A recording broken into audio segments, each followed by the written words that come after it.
Lots of things to see, and lots of things to touch, and lots of things to smell, and lots of things to taste. But there are some things that can make you sick, called poison.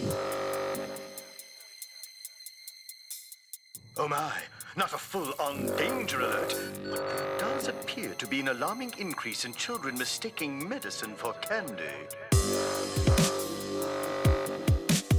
Poison. Poison. Poison. Poison dart, straight to the heart, mate. Now a sound boy won't partake. It's not a game, in no arcade. I shoot like a cupid, I'm causing them heartache. Cry me a river, like your last day. I was a sinner, but that's in the past, mate. We don't talk no more. What's going on now? You never wanna parlay. Nothing ventured, nothing gained. No one mentioned, no one named. And I move on the track like a high-speed train that is never derailed by leaf nor rain. Relentless on a long campaign. Darts of fire with a pinpoint aim. My METHOD of delivery to bring you the pain. Poison darts straight to the heart, and this rhythm's gonna tear them apart. Oh, my beats has mastered the craft. Take it back from the end to the start. Poison darts straight to the heart. This rhythm's gonna tear them apart. No one escapes the force of the blast. As above so below, the first shall be last. Poison, poison, poison, poison, poison, poison. Darts might tear through armored plates, accelerator alarming race, and wipe a smile off a charming face, then stop the war by disarming states. Like whoa, who broke the ceasefire? Grab the mic lead and choke the town crier. No matter what transpire, I slice through beef just like cheese wire. Can rain on them with a heavy artillery. Painstaking workplace, sick as delivery. Leaving them seeking a seizure, bulging veins, bust up capillaries, enter the bloodstream intravenously. Rhyme schemes invade you seamlessly. No vaccine, conveniently. Fatalities are occurring frequently. Poison darts straight to the heart, and this rhythm's gonna tear them apart. Oh, my beats has mastered the craft. Take it back from the end to the start. Poison darts straight to the heart. This rhythm's gonna tear them apart. No one escapes the force of the blast. As above so below, the first shall be last. Poisonous, new forms more lethal. Evil spawn infects more people. They write the law, so it's legal. The poison dart is a nurse's needle. Shot first from a GP's pen, chosen first from the DSM. To target women, children and men. So there's a remedy for defense. The reality gets much worse. Sick minds no less than perverse. They patent the vaccine to fatten the purse. 6 months before the outbreak's rehearsed. Think about it. Let's make things clear. Inside the mind's the final frontier. Our demise has been engineered, so seek the truth or succumb to the fear. Poison darts straight to the heart, and this rhythm's gonna tear them apart. Oh, my beats has mastered the craft. Take it back from the end to the start. Poison darts straight to the heart. This rhythm's gonna tear them apart. No one escapes the force of the blast. As above so below, the first shall be last. Get some everybody to be second.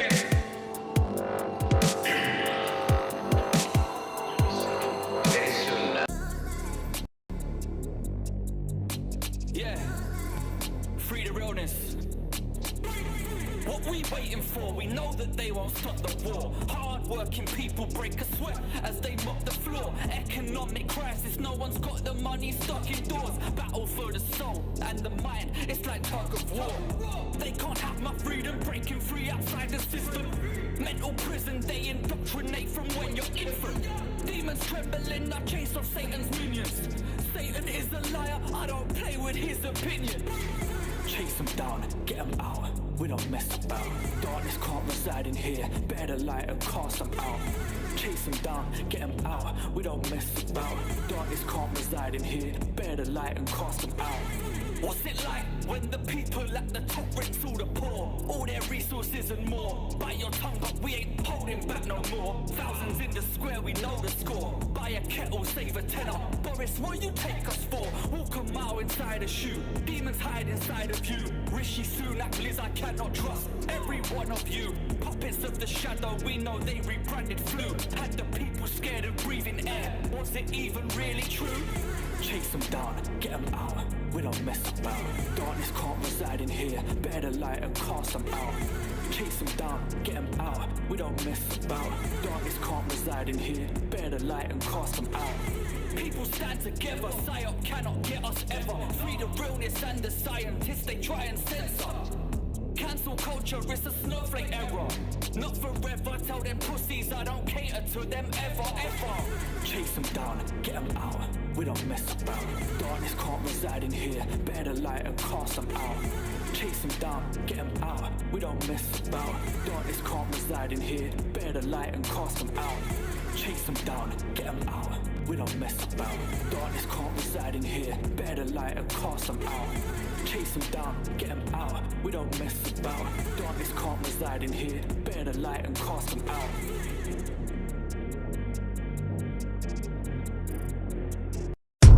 How do I put it? It was like, what do you care about them? What do you care about those people? What difference does it make to you? Take care of your own life. Do the best you can for you and your family. What do the rest of the people mean to you? They don't mean anything to you. They're just serfs. They're just people. You know, what's the end goal? The end goal is to get everybody chipped, to control the whole society. They want a one-world government controlled by them. Everybody has an RFID chip implanted in them. And if you're like me or you, and you're protesting what they're doing, they can just turn off your chip.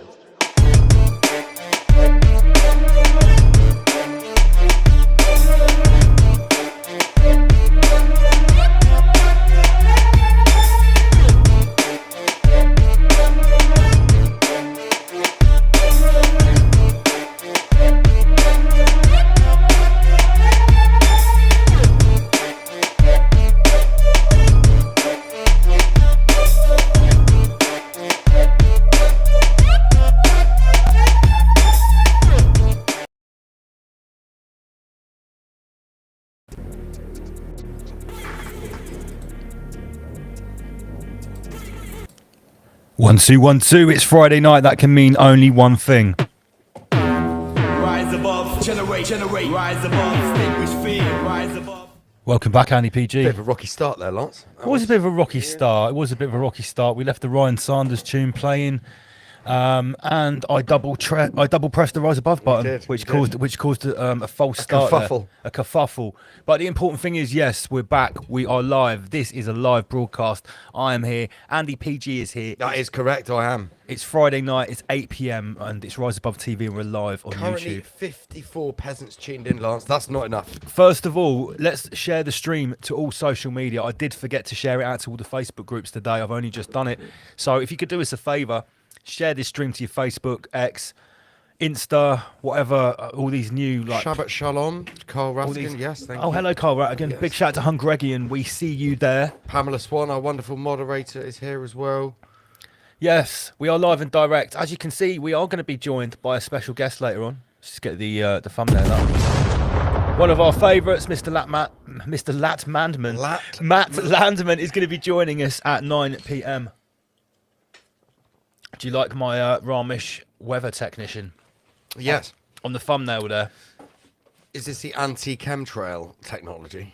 Well, yeah, I would say that we might have had to deploy some anti-chemtrail technology there. Surely, if you meditate enough, you can move clouds, though, Lance. Is that you can move stuff around? I don't see why not. Okay, so here we are. We're back again. It's episode 172. This is a full CubeTube stream, correct? Yeah, let's point that out straight away. We are going to be staying on YouTube for the entirety of the stream tonight. So big shout out to everyone that's already come over and joined us on Peasantron over the last few weeks. And big shout out to those who have been with us from the start on Peasantron. The new home of Rise Above and all the fresh content is Patreon. The QR code is on the screen. But don't worry, we're not forcing you to sign over to there tonight. We're going to stay all evening on YouTube and broadcast to everyone. However, on Wednesday night, we've got Midweek Raw live 16.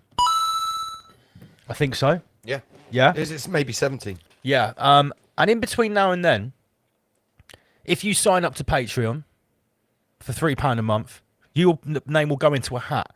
And on Wednesday night, we're going to have a prize draw.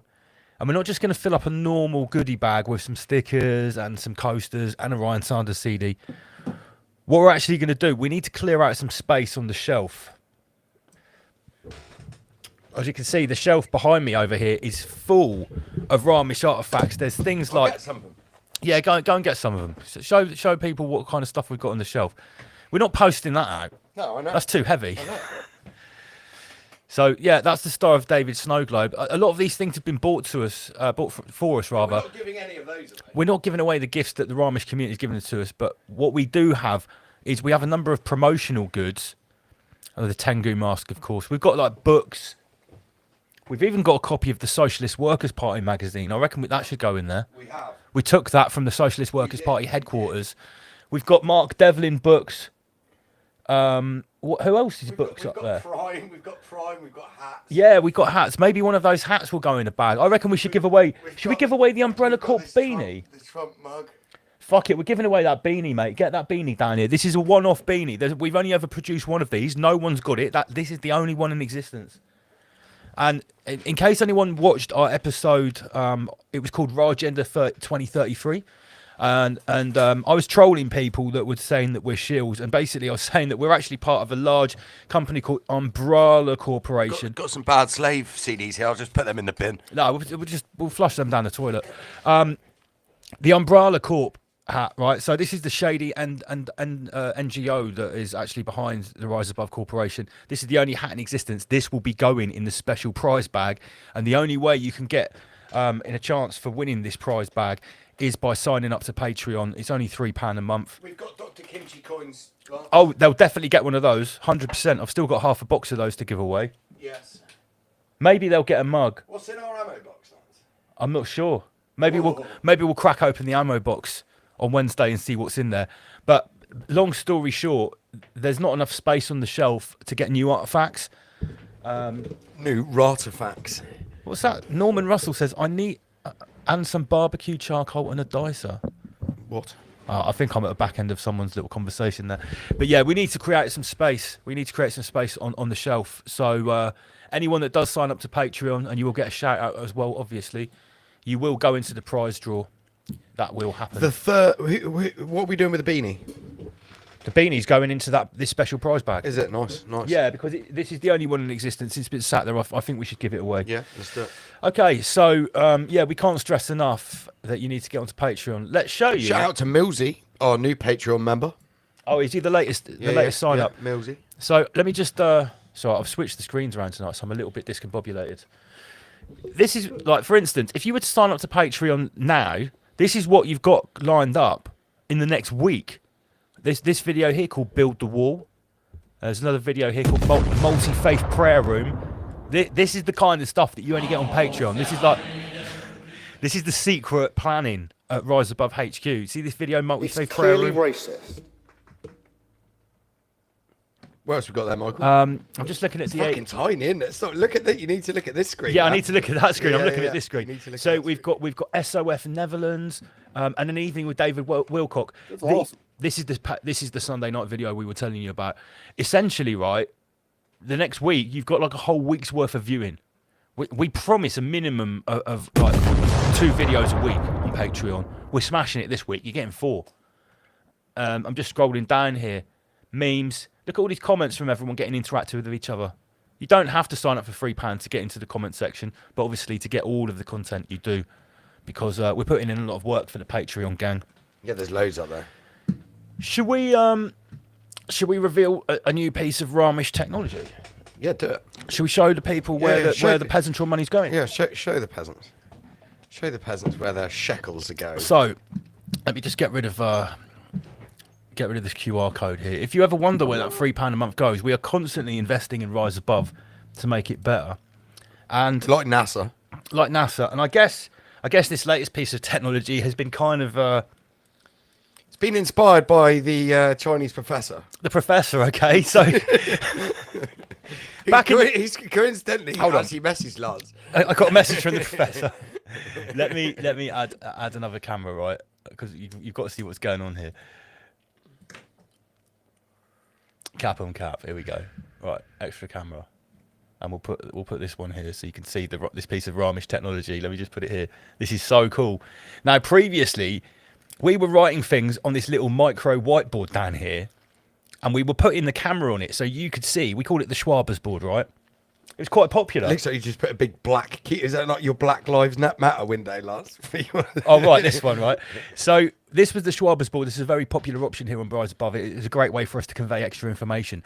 what started happening was I started drawing diagrams on the Schwaber's board that outgrew the Schwaber's board, and obviously it's a bit amateur to be using a webcam.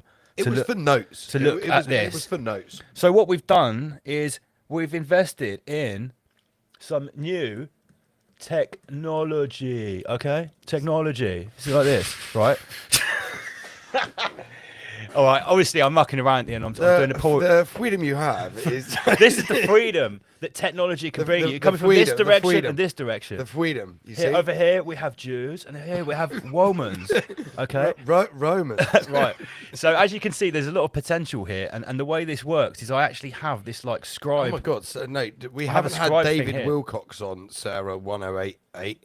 He died allegedly. No, we didn't actually We get didn't a have him chance on. to get him on the show before he died. But No. when we say an evening with, it doesn't. We wanted to ask him about the Blue Avians. Yeah, unfortunately, he didn't get to come on the show. But we were sort of reviewing him because he had died, and a lot of the controversy around his death. When you watch the video, we weren't laughing at the fact he's dead. We were Allegedly dead. It's not. Allegedly, we're inconclusive. Lance. It is kind of still It's inconclusive. It's an open. You've got to watch. investigation. Basically, you've got to watch the video. It's an open-ended investigation. Let me just. So, can someone show me some love in the comment section if you can see the benefit of this new piece of Ramesh technology and how this is going to open up so many more avenues for really like filleting the rabbit. We're getting me one as well. I'm having one over this. Yeah, side. because it wasn't expensive. It's just like something we wanted to add to the Some arsenal. new Chinese tech from the Yeah. professor. So anyway, I might use it for out tonight if I feel I need to. But The freedom technology. extra freedom for technology. The freedom. So yeah, that's our new stylus, which means we can do presentations and we can We can write circle things. stuff and We can write things like the professor, okay? Like this, professor, right? That's how it works, all right? So give me some love in the comment section. If Imagine nobody in like watching this has seen any of Professor Yang's videos, and they're like, "What the fuck are they doing? What the fuck are they going on about? What is wrong? What is wrong with these two? Okay, all right. I think we can get rid of that camera now because you. What's that? Is anyone showing love for the new Ramesh technology in the comment section? Not really. Oh, someone's saying sure. Yeah. It's Oh like yeah, being yeah. back at school. Racom pen here, Carl All Ratkin. right, Yeah. Okay. Nice. Right. So how long until Matt Landman? About 40 minutes. Should we get to it, Michael? What else should we got? Yeah. Okay. So don't forget, there's loads of sick new designs on the website. Quick QR code pump. I'm not going to go on about this for too long. This is the other way to support Rise Above. Hand drawn designs.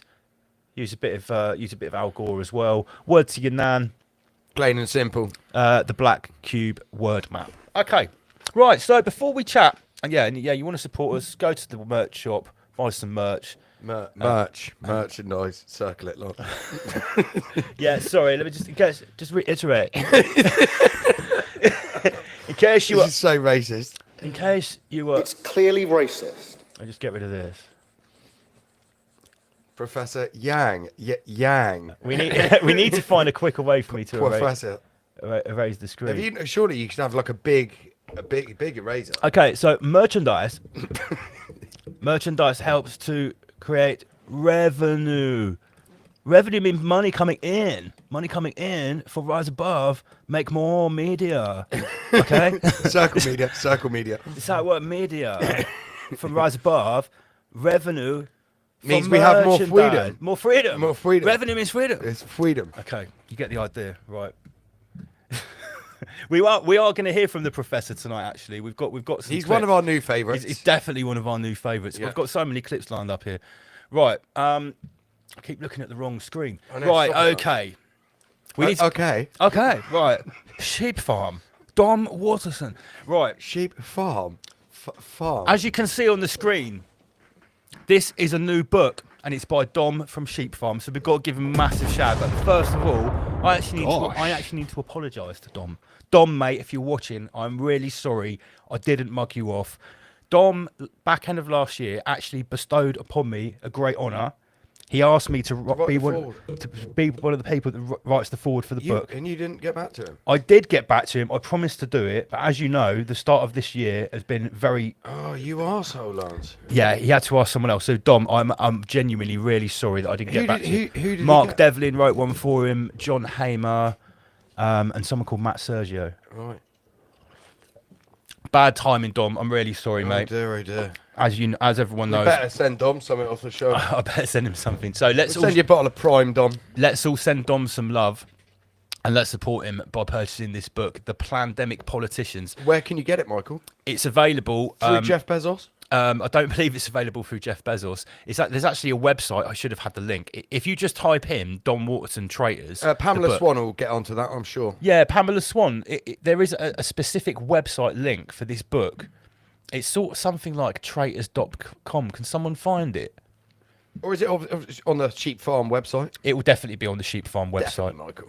But anyway, I'm going to get Dom on the show soon to come and chat about the book, why it's so important, why he felt he needed to get this down on paper as a lasting testament. I'm very glad he did, to be honest, because I must say, out of any of our co-padres in this game, I think Dom and Chris are really up there in the way they have done the nitty-gritty documenting of what actually happened.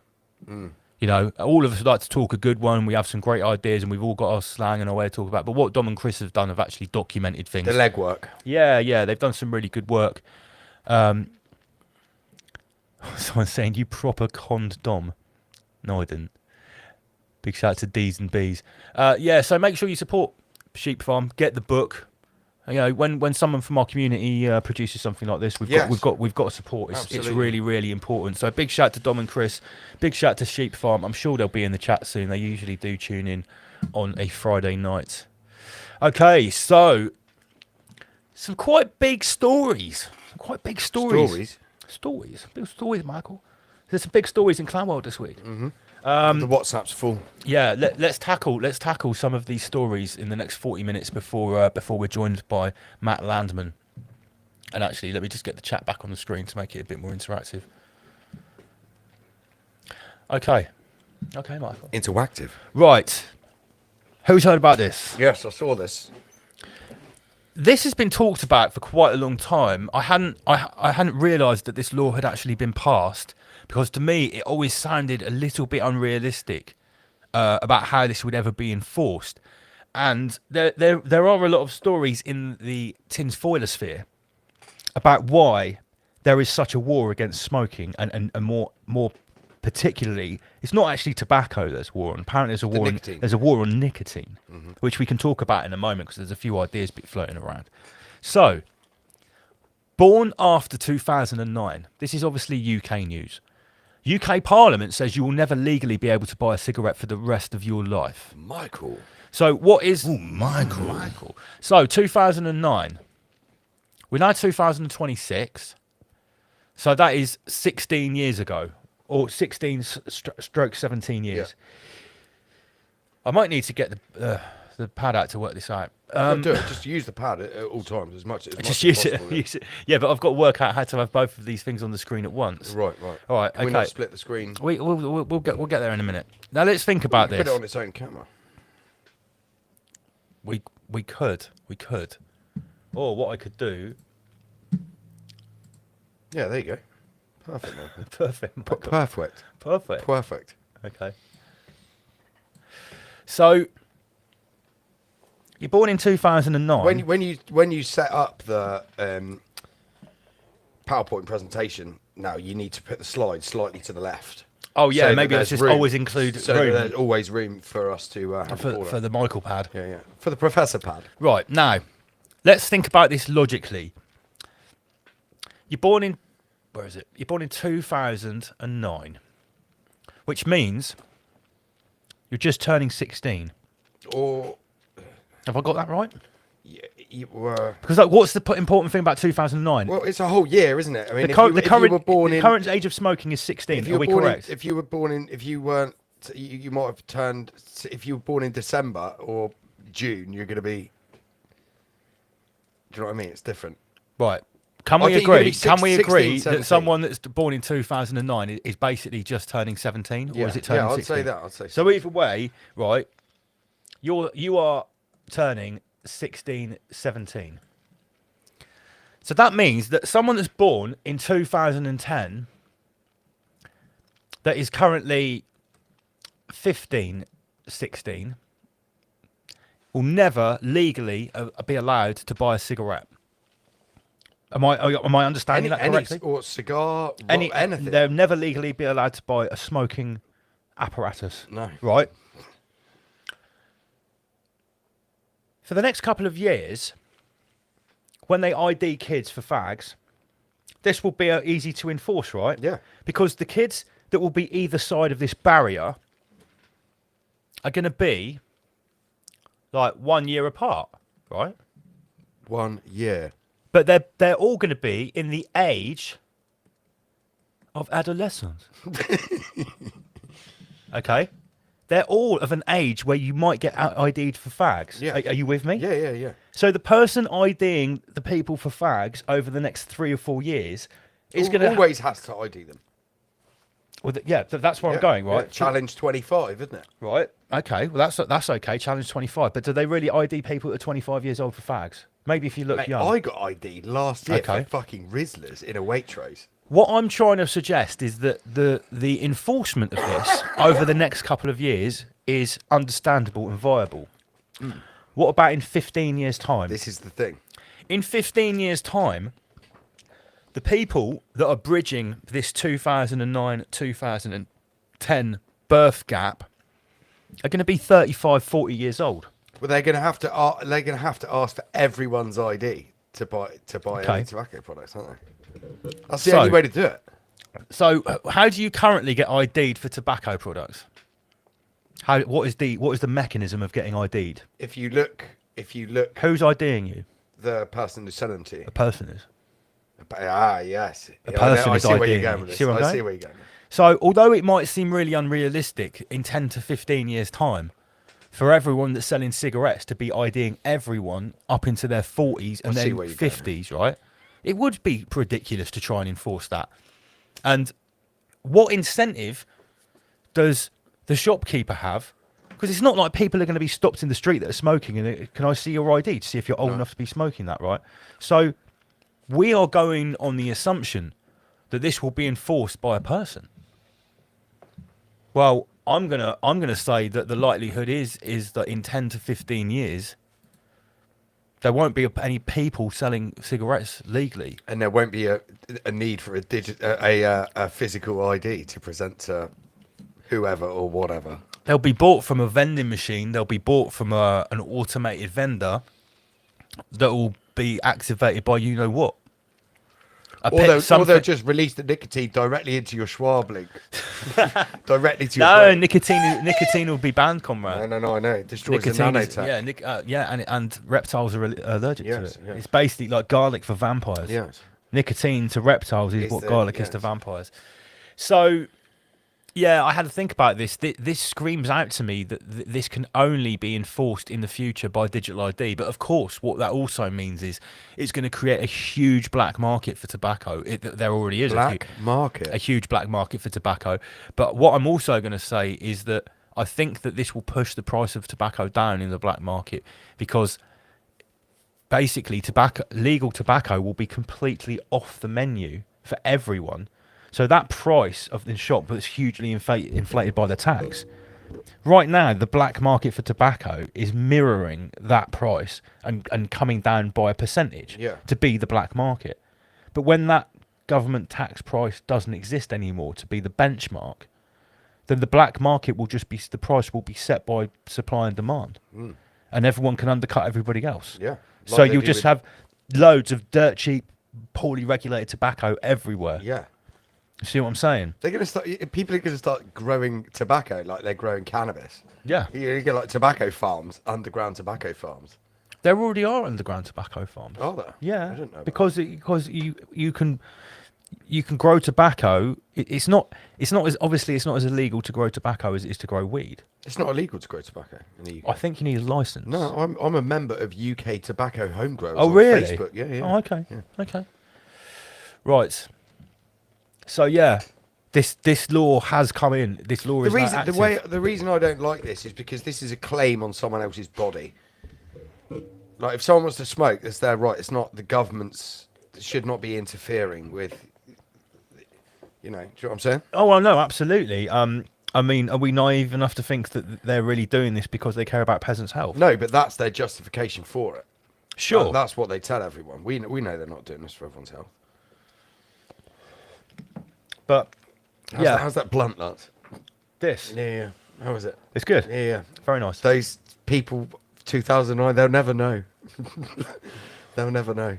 Are they going to come and ask me if I've got any tobacco in my blunt? I doubt it. Okay, right. Next story. I think we can get. We'll get rid of the shop. You remember back when you were a kid, asking people going in the shop, "Oh, can you buy us a pack of fags, mate? Yeah. Can you buy us?" Yeah, that will be happening. Oh yeah, definitely. Way more than it is. Yeah, now. you'll have 50-year-olds. Yeah. Asking 70-year-olds, can you go and buy us some fags? Yeah. That's unbelievable. Funny though. Okay. So this is kind of related. We've got a story here, and we've actually got Jason Brashears' response to it.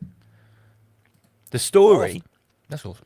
The story is Trump signs executive order directing FDA to expedite the review of breakthrough psychedelic therapies. This is a holographic construct. Now, we all know that Joe Rogan has been an advocate for psychedelic therapies for a long time. Before anyone really knew about DMT, he was a big proponent of it, making little info videos about it. As far as I understand, the main active ingredient of this executive order, or the one that everybody's making noise about, is actually one that most people have never heard of. It's iboga, or the pharmaceutical version is ibogaine. You ever heard of it? I've heard of that. Yeah. It is very, very powerful. I haven't sampled it myself, but I've spoke to people that have. What do you know about it? All I know is I watched that Hamilton's Pharmacopoeia. Yeah, Pharmacopoeia. That's it. Hamilton's When Pharmacopoeia. He was doing it. Apparently, it is like going to hell. Wow. It's like literally going to hell. See, that's horrible. Like, Apparently it's the worst thing you can possibly imagine. Why would you want to do that? Oh, because you don't take people that are well don't take this. You take this if you have serious psychological problems, or the people that Again, why? Why? well, If you're already fucked up, why would you want to go to hell? the idea is that once you've been to hell, you have a spiritual reset and you come back and you're just so happy to be alive. What if you stay in hell? Well, hopefully you don't. Right. But basically, what the worst addicts that can't be cured of whether it's alcohol, heroin, or crack or whatever, the people that are literally falling to pieces, killing themselves on a daily basis, they go and take this over. Much like Dr. Octavia with his toad powder. Yeah, it is like His the toad crystal. Yeah, the toad shaman is similar, but this is more dangerous, more hardcore. There's no So therapy. what is this? Like an opiate hallucinogenic? What? It is a some sort of entheogenic jungle alkaloid, right? But the idea is that instead of blowing you out of the top of your head, like DMT does, this will send you down to the deepest nakara of the depths of your soul. And you will. Some people. To the cliposphere. Yeah, basically sends you to the quiposphere. Some people that have taken this have reported basically being in the quiposphere in bondage, face to face with themselves, with themselves, and for like 10 hours, and then they're just going like that in their own face. Right. With the quiposphere, like, just doing its thing, like schmooling around melting. Them. Yeah. I've never, I've had similar experiences on DMT. I certainly don't feel the need to do this. However, it is interesting. This sounds horrible. Yeah, but this is basically used to treat people that have absolutely no hope. It is interesting that Joe Rogan is spearheading this with the Orange Messiah, and you've obviously got RFK Jr., whatever he's called. Jason just did a fucking mini hit piece on Joe Rogan on one of the start of his videos. Jason is going after all these people. So I think the guy's called Matt North. He did the legwork, followed all Joe Rogan's sponsors. The guy's now missing. He did a video about it. The video's not on YouTube. I think it's on BitChute or Odyssey. He said, but yeah, yeah. But the dude's gone missing. And he followed, and it's the same Jewish funding essentially. That makes sense. Yeah. So, what does Jason have to say about this? Jason said, in the near future, when dangerous medicines are forced on the public and FDA approved rapidly by presidential pressure, it was laugh at you for eating bugs, Joe Rogan, who opened the door for everything that follows. Rogan has been in this club from the start. They have to introduce something like this first to open the door. What follows will be the real danger. Okay, so I don't think Jason is necessarily casting shade on the psychedelics that are contained in this executive order. But what he's saying is this is setting like a new precedent. It's like opening a door. The door's open. The door's open that now you've got like the most power. Let's face it, Joe Rogan is the most powerful influencer in the world for a certain sector of middle-aged and young men. And the entirety of the right wing. Yeah. I think, you know, he's in the top 5 most powerful influencers in the world. So this does mean something. Do you know his most viewed podcast ever, most listened to, most searched? Alex Jones? No, Bob Lazar. Really? Yeah. It's his most watched, most viewed, most searched for. Oh, My man Bob. Wait a minute. Let me go to the comment section here. I was reading a few. People are aware in the comments that it's used to treat addiction. Jeff Berwick. Jeff Berwick has been promoting it along with Tesla machines. Oh, I bet he has. Yep, it was offered in Anarchapulco. Dimebar, can you tell me, were they offering iboga or ibogaine to people in Anarchapulco? Or are you talking about this €100 a gram hash that Stanley Milgram's talking about? Interesting, though. Yeah. I'll keep an eye on this because obviously, you know, it all started with the legalization or the semi-legalization of the research with mushrooms, because that happened like a number of years ago now, didn't it? Well, it started with the legalization of weed, didn't it? And then they've said mushrooms, and they've been legally doing DMT, hooking people up on like IVs of it for some time. Yeah, Dr. now. Rick Strassman. I think there's been quite a few other studies after that. We've got a Patreon video coming up on this where we're going to review some other people's said work. Not the hash, Lance. He's not talking about the Oh, hash. okay. Not the hash, right. Wow, people were passing around.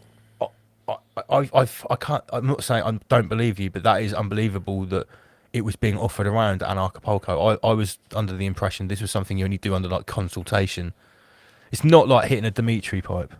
Well, they were passing us around the Dimitri vape, weren't they? At Lieberpolko. Yeah, but that's not the same as doing yeah, the inspector or something. It's not. That is not the same as doing the just a little inspector. tickle. You can't do the inspector when you're sat on a swing. No.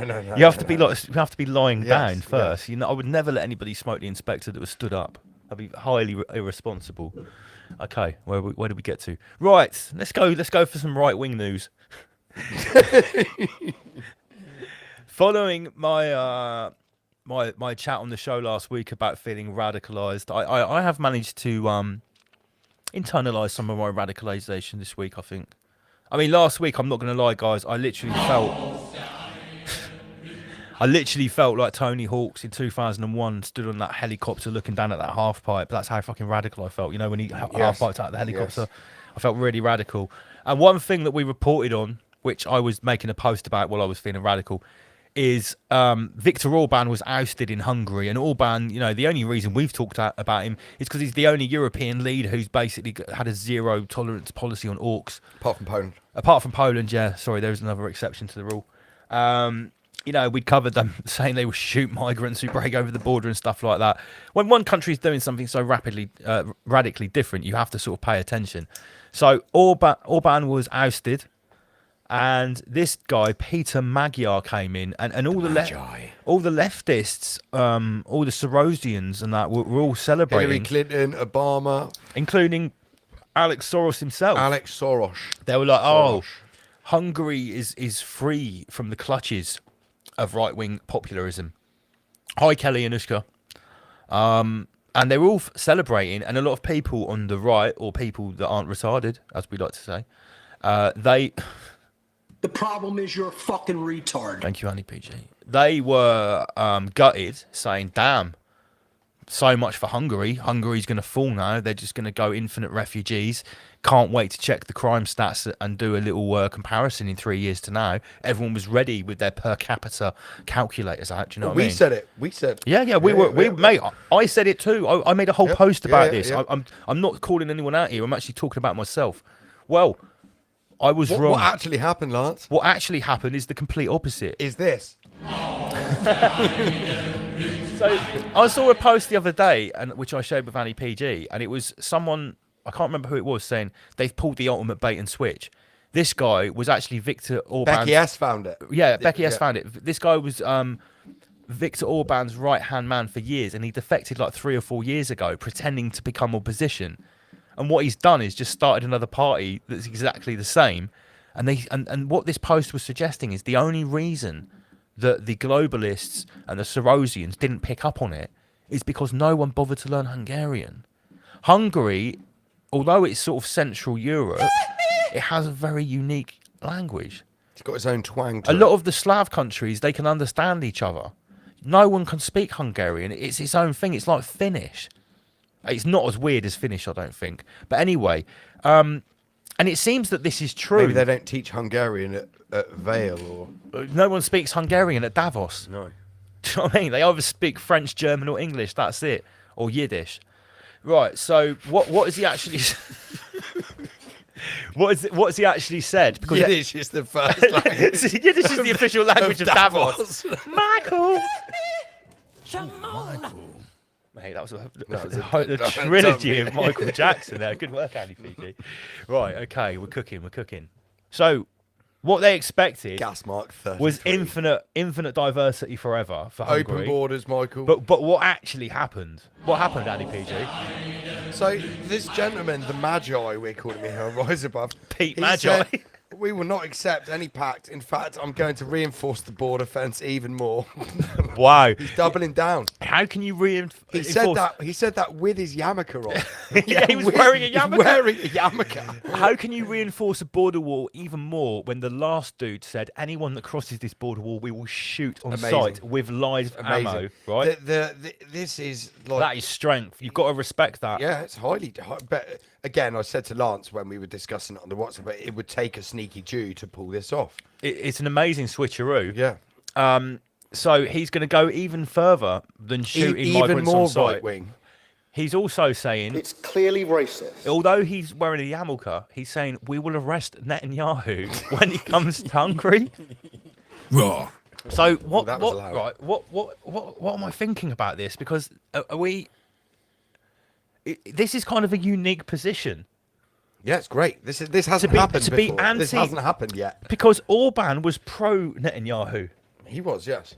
So this guy This could be pro Rupert Lowe. He's anti Netanyahu. He's anti Netanyahu, and he's also anti Netanyahu policies of the left hand. He's anti right hand Netanyahu. He's also anti-Bolshevik. And he's anti-Bolshevik. Because we've speculated before. But he also wears a little hat. What the fuck is going on? The right-wing Jews bomb everyone, and then the fucking left-wing Jews bring them in and move them around to everyone else's country. So whether you're opposing Israel's aggression or whether you're saying infinite orcs, you're still helping Israel both ways. You're still helping. Even if whether you're pro-Israel, anti-Israel, or infinite orcs, you're always helping. But this guy, he's also retarded. He's going zero orcs and death to Netanyahu. Yes. While wearing a little hat. I'm confused, Andy. That's PG. amazing. It's amazing. I like it. Do you know what it makes me think? I wonder what Shmuley said about this dude. Must be absolutely just seething, foaming all over his pubic beard. But Shmuley should like this guy because this guy doesn't let Muslims in his country. No, but Shmuley's all for like. Oh, he's obviously for Netanyahu. Far liberal. Yeah, but he's liberal, isn't he? He's LGBTQ. Do you know what it makes me think? Oh yeah, by the way, I saw one of our viewers in the comments to the clip of this that went out. He said, Magyar is a name of people that are very close to the 13th tribe. Yeah, we looked it up, didn't we? Yeah, we but the 13th tribe of Israel. Yeah, yeah. So maybe the Aryans, Lance. Do you know what it makes me think? I wonder what his thoughts are on Iran. If he's obviously not down with Satan, he's pro-Aryan. Is he pro-Aryan? What it makes me think, because I'm trying to wrap my head around this huge juxtaposition, right? What it makes me think is that maybe those those colonial Aryans that wear a little hat, right? Because it's not as simple as we think. Crypto. No, there are people that are Aryans that wear little hats too, that are half and half. What, in Israel? Yeah. Yeah. Yeah, of course. Aryans And do. Iran. Yeah. Well, maybe they were just making some countries that are Israel backups. Like, Oh, that's a good point. you see what I'm saying? Yes. That would make sense. Ethnically pure. Because they're actually... And because Netanyahu's Polish. Yeah. Netanyahu's Polish. Because although he's saying death to Satanyahu, he's actually employing Satanyahu policies for his own country, isn't he? He is. Very interesting what's going on here. We've got to keep an eye on this guy. We have. Pete Magi. I don't think we can't make a decision yet. I need to know more. It's never as simple as we think. Oh, big shout to Danny Street. He said he's listening from a hospital bed. But then get well soon, Danny Street. But then I saw Denmark have now elected a what's described in the media as a far right PM. And he's like fuck immigrants. They're all going. He's very Rupert Lowe. So is this then like if this is happening in multiple countries now? The pendulum's going the other way. Well, we're about to. Maybe we're getting past the problem. We're actually at the reaction stage of the. Yeah. thing. Yes, we are. And we're almost at the solution. Yeah, I think we are. Yeah. The solution is becoming ever more clear. It's super right wing police state. Nazi police state. Yeah, basically. Gestapo. With people like this in charge that look like him. Yes. Yeah. I like that one because it fades itself out. I can't lie. I mean, that's obviously not a good look, but it's better than living in Mordor, isn't it? I said on Patreon the other night, it's better. I would take the. That's the crazy thing. I'd take the fascism over communism. Obviously, both are bad, but if I have to choose one, it's like even when you know that you're living through a psyop, you still like, well, okay, well, this is what's on the table. yeah. Infinite orcs. Yeah, that's the menu. AI police state. I'll probably just choose AI police state. It's like when somebody else books a restaurant or a pub that you have to go and eat at, and there's nothing on the menu you really like, but you have to have something because you're with your mates or your family or something. Yeah, you have to eat something, or you're just going to get pissed. Okay, right. Let's get a bit more controversial. I haven't heard from You've Been Nudged for a little while. You've stolen my childhood. Excellent. But he sent me an email the other day, and I've just screenshotted the top line of the email that shows the attachments. And sometimes what he sends me with the memes is almost like a cryptic meme message about sort of like a theme. He's giving you like a selection here, like a pick and mix, like. Yeah, but they're not all memes. No. Right, so I thought we'd just go through them. So this has been a big story in the last 2 weeks. What is this creature here, Lance? So what is that? This is a picture on the front of L'Espresso, which is an Italian magazine, and it's allegedly a picture of an Israeli Hasidic settler militiaman who is hassling this Palestinian What woman. is it, Lance? Look at its mouth. Now, I'm going to read out what some of the responses have been to this, because it kicks up a big storm. This magazine got in a lot of trouble for posting this. An Italian magazine has sparked controversy after featuring a photograph of an Israeli soldier on its cover. This guy is not a real soldier. He doesn't fight for the IDF. He's a self-appointed Hasidic militiaman, and the only thing he does is do this to Palestinians. He's actually quite famous. He's done it. He does it all the time. Drawing sharp criticism, this picture, from Israel's ambassador to Rome. The ambassador to Rome condemned the publication, stating that the image feeds stereotypes and constitutes a hate crime. Escalating tensions over the editorial choice. The photograph taken in the West Bank by Italian photographer Peter Mazzuru has fueled debate over media representation and the boundaries between artistic expression and political sensitivity. So not only has the ambassador to Rome from Israel said that this photograph is a hate crime, other people were claiming that it's AI and it's been photoshopped to become an anti-Semitic trope. That's a great one if it is.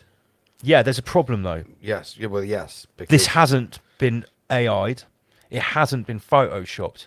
There are dozens of photos of this guy, and there's lots of footage of it because this is what he does on a daily basis. He is a self-appointed settlement militiaman. and he does this full time. He's disgusting, lads. Look at it. He is revolting. This is the face of the Israeli settlers. Yeah. From here on in, we are getting so iconic. Do you remember Centuries of inbreeding, Lance? That is. I'm coming to that. Do you remember the video we made called "Build the Wall" Yes, about yes, what I happened did, with I that did. dry stone wall? And I Yes, said how yeah. this is an iconoclastic. We made it 2 days ago. Yeah. The people who haven't seen it yet, I'm bigging up the video. Anyway, it was a video about the young immigrant Young lad orc who demolished the dry stone wall, and Rupert Lowe made a big thing of it. I said it was an iconoclastic moment. This is an iconoclastic moment as well. I agree. This is like a sigil, okay? Now, obviously, you've been nudged, had something to say about this. Right here, right now, is where we draw the line. Give me some explosions and flames in the chat if you're feeling these memes, for God's sake. Show some love to your memeticians. So, is that what's this bird? Rachel Reeves? Yes. Okay, and Rachel from Accounts. Rachel from Accounts. Sorry, no, that's Angela Rayner. Oh, is it Angela Rayner? Yeah. I've been paying attention with all these new people. Okay, so a great remix here, 2 remixes rather, by You've Been Nudged. Fantastic work. And this one was great. Yeah. Peter Mandelson with a little queer styling dog. It does get better. Yeah, it was this one. This is the best one. This is the best one. Fucking Prince Andrew. Yeah, so I always get a few remixes of the memes. Big shout out to You've Been Nudged. You've got to get this guy on Twitter. You've got to get him on X to see his memes. Peter Manderson's got the fucking Playboy bunny. Yeah. But he also sent me this, and I think sometimes he sends us things for us to look up. Drugs, sexual blackmail. This is cryptic learning for us. Yeah. He's forced rabbit holing us. Yeah, he communicates with pictures. It's really cool, isn't it? It's like a tarot deck. Yeah, so maybe we can do a Patreon video on this. Confession letters of Israel's Red Crescent spy ring. Drugs and sexual blackmail. Sounds very Epstein-esque. Excellent, yes. Yeah, so big shout out to You've Been Nudged. Something like our Peasantron viewers would be interested in. Yeah, absolutely. Okay, so this was fucking amazing. This is the best one. I think people should just take down the Star of Moloch and replace it with this 100%, everywhere. This is 100%. fucking amazing. Why does this guy look like this? What? It's like Shmooly though. It's clearly by design to just make the world absolutely just disgusted at.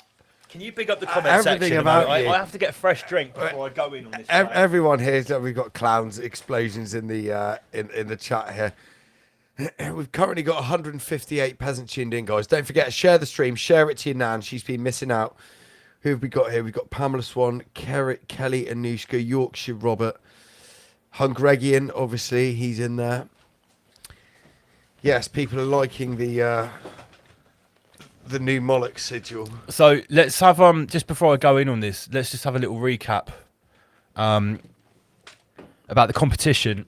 Get the Schwab board out, Lance. Sorry, one sec. Okay, so I just need to just get rid of this. So remember, guys, we are running a competition in between now and Wednesday night, because Wednesday night is our next live on Patreon. And when we go live on Patreon and we do the midweek raw, Patreon. When we go live on the Patreon, it's much naughtier, it's much rawer, it's much spicier, more Ramesh. So Patreon is on Wednesday night. And from here to Wednesday night, circle it. Patreon. From here to Wednesday, anyone, Wednesday. For anyone who joins Patreon, we'll increase our revenue.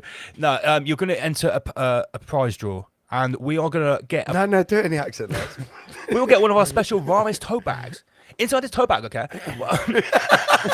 The problem is, mate, I have to really get into it. It's so good. I like it. Our viewers like it. Okay. Put some explosions in the chat if you like Lance's impression of Professor Yang whilst using our new Ramesh tech board here. I find it very hilarious. Okay. So, welcome back to the end of the world. So, Ramesh tote bag, something like this. Inside, we put many things. Here. Ryan Sanders CD, something like this. Maybe Ramesh map with some stickers. All inside. Lots of merchandise. Remember merchandise like this? Okay. And one lucky Ramesh member of the community. He's going to get this bag. What he must do is £3 a month. Only £3 for Patreon. £3? And on the, this I can't. Right. £3 in between here and Wednesday, £3 to sign up to Patreon. You go in the prize door to get this bag. It's super good. Listen, guys, we are going to go over to the shelf over there, and we're actually going to get some things that we've never given away before. I don't know what it's going to be yet. I do. Have you got an idea? Yeah, I know what we're going to give away. We can absolutely stuff one of these. Just tote in bags. one tote bag. One peasant's getting it, Lance. Okay. And if you would like to scan the QR code. The QR? Remember, we have 4 videos coming out from here till Wednesday. A real smorgasbord of Ramesh content activity here on Patreon. Increase our revenue. Get one Ramesh tote bag. Revenue? Revenue. All right. Okay. So yeah, look, they like it, Lance. They like it. Look, they like it. Let superb chatters explode. They like it. All right. I'm gonna work on my Professor Yang because I do like it. Okay. If we get a £333 donation, right, Lance will do the last hour of the show. I'll stand up with the board, put a lab coat on, and do full Professor Yang. No, in all seriousness, the part of the reason why we've invested in this new piece of Ramesh technology is because we have got a concept. We want to. When we did that presentation with Mark Devlin, it was a lot of fun, and we thought we could do more of it. So we've got a good idea. Yeah, we've got a good idea. Okay, let's just leave it there. Right, just before Matt Landman comes on in a minute, I need to finish what I was saying about this. Where's it gone? About this Israeli settler. What's going on in my call bag here? Is your call bag malfunctioning? It is malfunctioning. Got a call bag malfunction. Call out the technicians. Okay. Why can't I get the Israeli settler on the screen? Come on. Right. Why does he look like this? This is not. Why does Shmuley look the way he does? It's not Photoshop. This guy really looks like this. It's so like apish. It's so.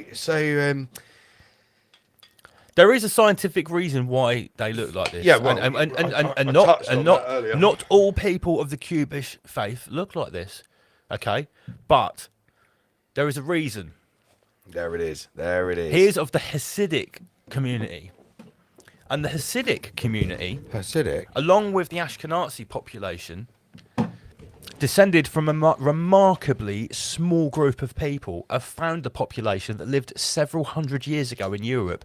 Scientific studies indicate a bottleneck occurring approximately 600 to 800 years ago, resulting in the modern Ashkenazi population descending from roughly 350 individuals.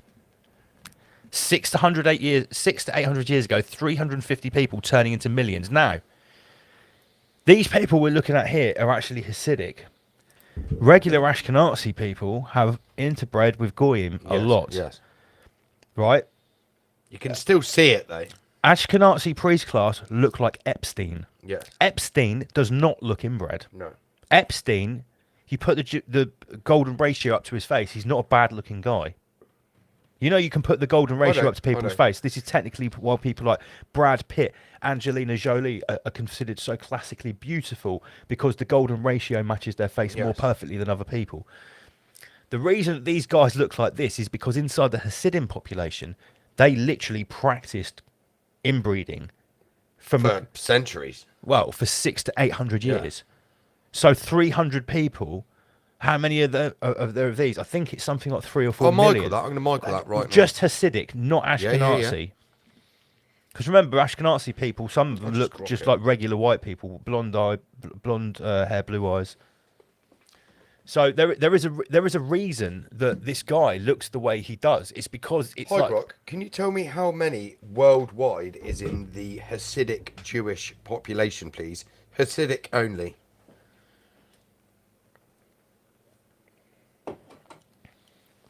It's having a while to think about that. It's got to go through a lot of firewalls. Is it refusing? No, it hasn't. Wow, that's not like Grok. That is not like Grok. So yeah, there's a reason there's a reason this particular group look the way they do. There's only one way that could happen, and it's the reason that's on the screen right now. 2.1 million, Lance. 2.1 million, yeah. So I said about 3 million. So imagine 350 people. Out of those, that's the result. A massive group stayed breeding with themselves for 800 years to produce almost 3 million people, and that's what happens. That's what happens. Unlucky. Because a lot of the lunar cult community does that as well, don't they? Yeah, but I don't think they started off with a population of only 300 people 700 years ago. No, but I don't believe. Again, I don't believe it. I think it's just one type of lunar cult sect who does that. Like the Jews do it, Islam does it, but it's only one part of Islam. There's loads of different types of. Well, it's more of a North Asian Arab thing. It's cousin marriage. I don't know if they do it in Malaysia and Indonesia. I'm not sure. So more fantastic, welcoming behaviour from. So hang on, hang on. So that's cousin marriage. So what are the Hasidic Jews doing to produce that?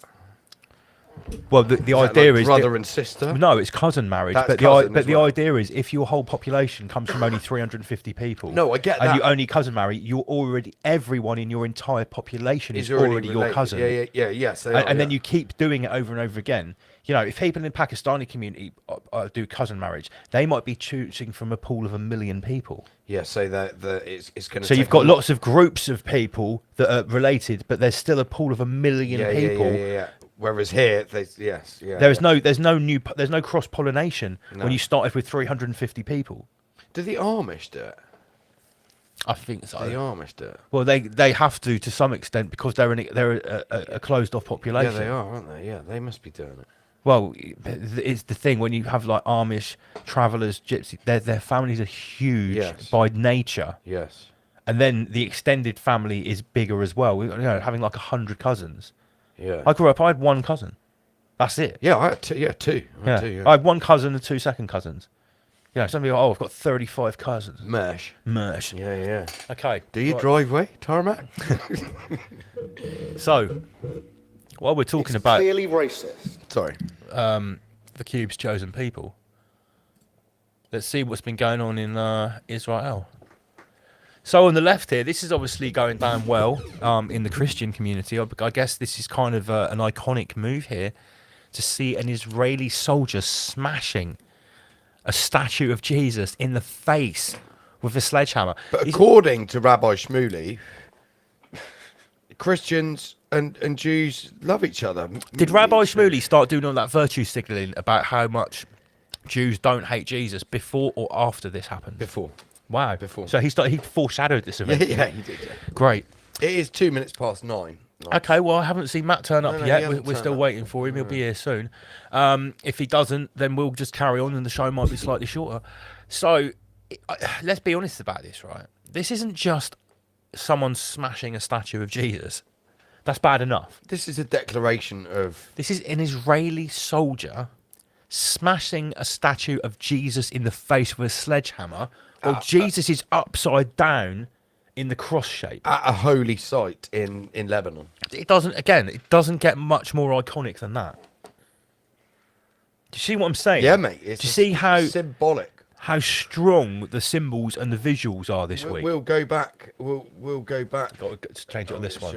I keep doing the same thing, mate. Yeah. We'll go back here again. Yeah, sigils. So literally, it's almost like whatever's going on in the last couple of weeks that we're making these reports on in the clown world with this sort of speeding up of the Matrix, which we keep reporting on it, but it keeps happening.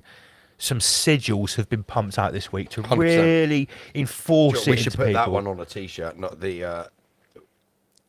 We should put that on a t-shirt. We should put that on a t-shirt. Yeah.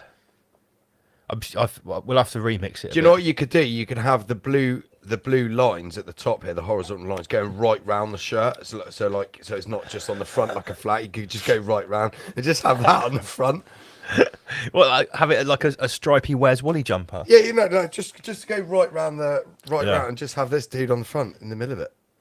That would really be a conversation starter. Wouldn't it? What's everyone saying in the comment section? Highly antiseptic. Would you Everyone would buy that. Can we? Yeah, let's go to the comments. Yeah, a bit. let's we have refer to the been comments. neglecting the comments because sometimes No, I've been keeping an eye on the comments. So what's everyone saying? The Amish don't do it. Well, they try their best not to.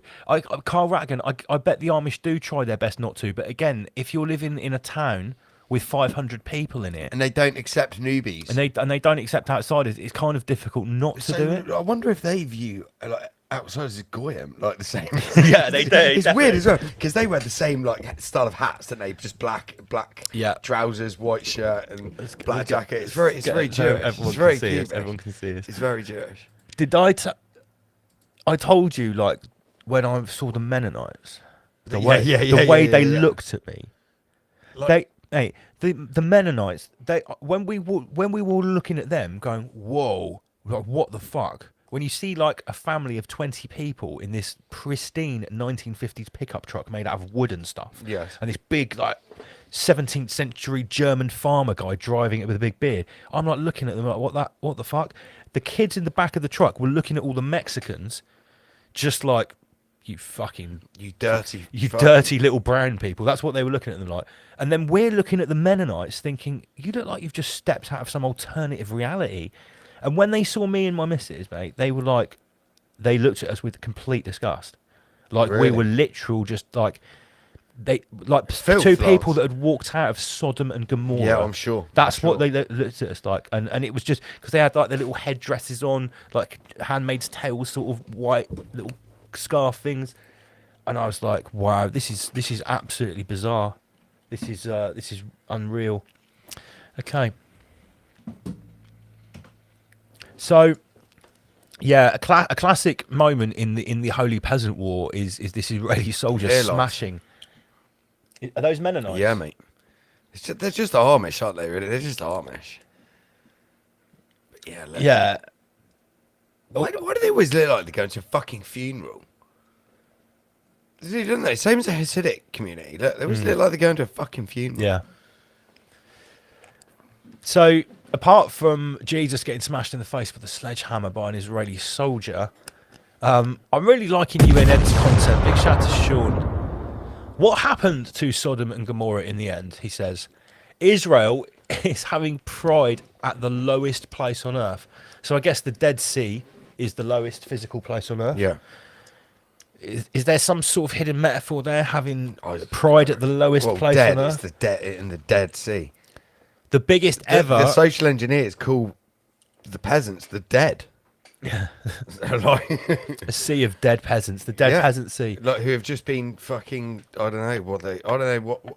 If you were a social engineer, and someone has been like fully transitioned, had their parts of their body cut off, all the hormones fully retarded themselves.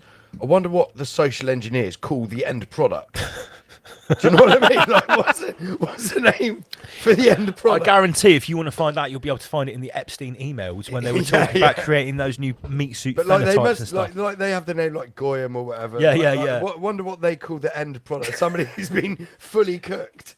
Oh, fully like the final meat suit product. You know, like a Royal Marine once they start the training, and then they finish their passed training, out. They get their shit, they get their medal. They got their green beret. Yeah, green beret. Yeah, and then they're like, you know, what like that is the same thing. But what? You give me an example. What is an example when someone's been fully cooked? It's like what? Is that like someone that's gone through like fucking peasant detransitioning, blue hair? No, I said like fucking fully trans, had your bits cut off.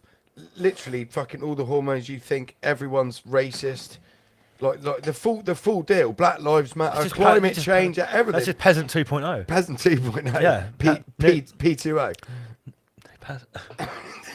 New Pezio. I don't know. It's like I'm a peasanton. Do you know what I mean? Somebody who's gone through the full training. I do. Just what with the social engineers? 2030 man. 2030 man. 2030s man, I guess. We've already had a meme of this, I'm sure. Like hooked up to the Neuralink. Yeah, of course. Yeah. Well, mate, I think we had a meme of this in 2021. Like once you become that, the grey NPC. yeah. Can you imagine what type of debauchery will be going on at literally Pride Land? So this is going to be like Tomorrowland, huge, massive debauch festival. In the Middle East. Do you reckon this might be like a target for Hamas to attack? Mate, the Ayatollah would love to, wouldn't he? The Ayatollah. I'm not being funny, but like, if I was a fucking an Islamist terrorist, I would definitely attack this. When's the video going out, Lance, that we did on Wednesday about the call for help, the SOS to the Netherlands? 1 sec. When's that going out? SOS Netherlands. Let me have a look. Because that is very similar. There must be, mate. That video is inflammatory. This guy in this video. I'm not going to say what he's saying. He made some very crazy claims about what's happening in Holland, and we fact checked. We fact checked every single one, and they weren't just real. In reality, he hadn't even properly, dressed it up. They were worse. He simplified it. So SOS Netherlands is coming out on Patreon in 3 days and 21 hours. Okay. I'm keep an eye out for that one. I'm putting one or two of these videos out for free, but the other ones are behind the £3 paywall. It's only £3. Don't be cubish. Oh yeah, look, here we go in the comments section here. Talk. That is a long name. What is that? Fucking Talkmada 2080. Oh, what? It's saying Gollum. That's Gollum. Yes, that is the correct word. It's literally been killed, like it's dead, and it's been reanimated. It's not a golem, it's a goylem. It's a goylem. Yes. A goyim who has been successfully golemed, a goylem. Let me tell you, unbelievable. I need to write that down on the Schwab's board. 33 million people in Britain are mentally ill. No, they're not. Write that down. Goylem. Circle it, Lance. Yeah, put a circle there. What am I talking about? Sorry, let's make this official, guys. 1 sec. Sorry. Obviously. We can't take too long here. We need to see if we can squeeze a few more things in before before Matt turns up. Okay, right. Oh, mate, we've got all these videos. Yeah. Right, let's talk about. Should we talk about? Let's save David Wilcox. Let's save David Wilcox for Matt. Okay. Right. Let's do some UK. Let's do something UK central. Matt still has not joined us. Let me just make sure I've sent him the email correctly. Matt, see you at 9 p.m. GMT, mate. Let me just email him again. How far? Oh, it's 10 past. Highly irregular. Currently 180 peasants tuned in. What we've got to remember is he might be an hour off that because we've changed our clocks. 1 hour. Yeah, but if he's not going to know what time it is GMT necessarily, is he? He's probably just going to look it up. Yeah, he's probably just going to look it up. Okay, well, it doesn't matter anyway. We're hoping Matt Landman will join us soon. Right, let's get ourselves back where you can see us, because I don't want to exhaust the slides because we've got like shitloads of video clips. Yeah, let's play some. Right, so what was the important day this week in the UK? What? This week in the UK, it was an important day. St George's Day. St George's Day. Right. Okay. Every year when St George's Day happens. No, shout out to Dom there. Oh, Dom, how you doing, mate? Let's plug his book. Let's we need to out quickly. Dom, we did it at the start of the show, but we're going to do it now. Here. Don't forget, guys. Lance is going to formally apologise again. I'm going to formally apologise, Dom, for letting you down in not writing the preface for this book. I've had a crazy start to the year. I've had a baby and lots of other trials and tribulations. It's no excuse, though, is it, Dom? Let's be honest. I was flattered that you didn't ask me to do it anyway. No, that's beside the point.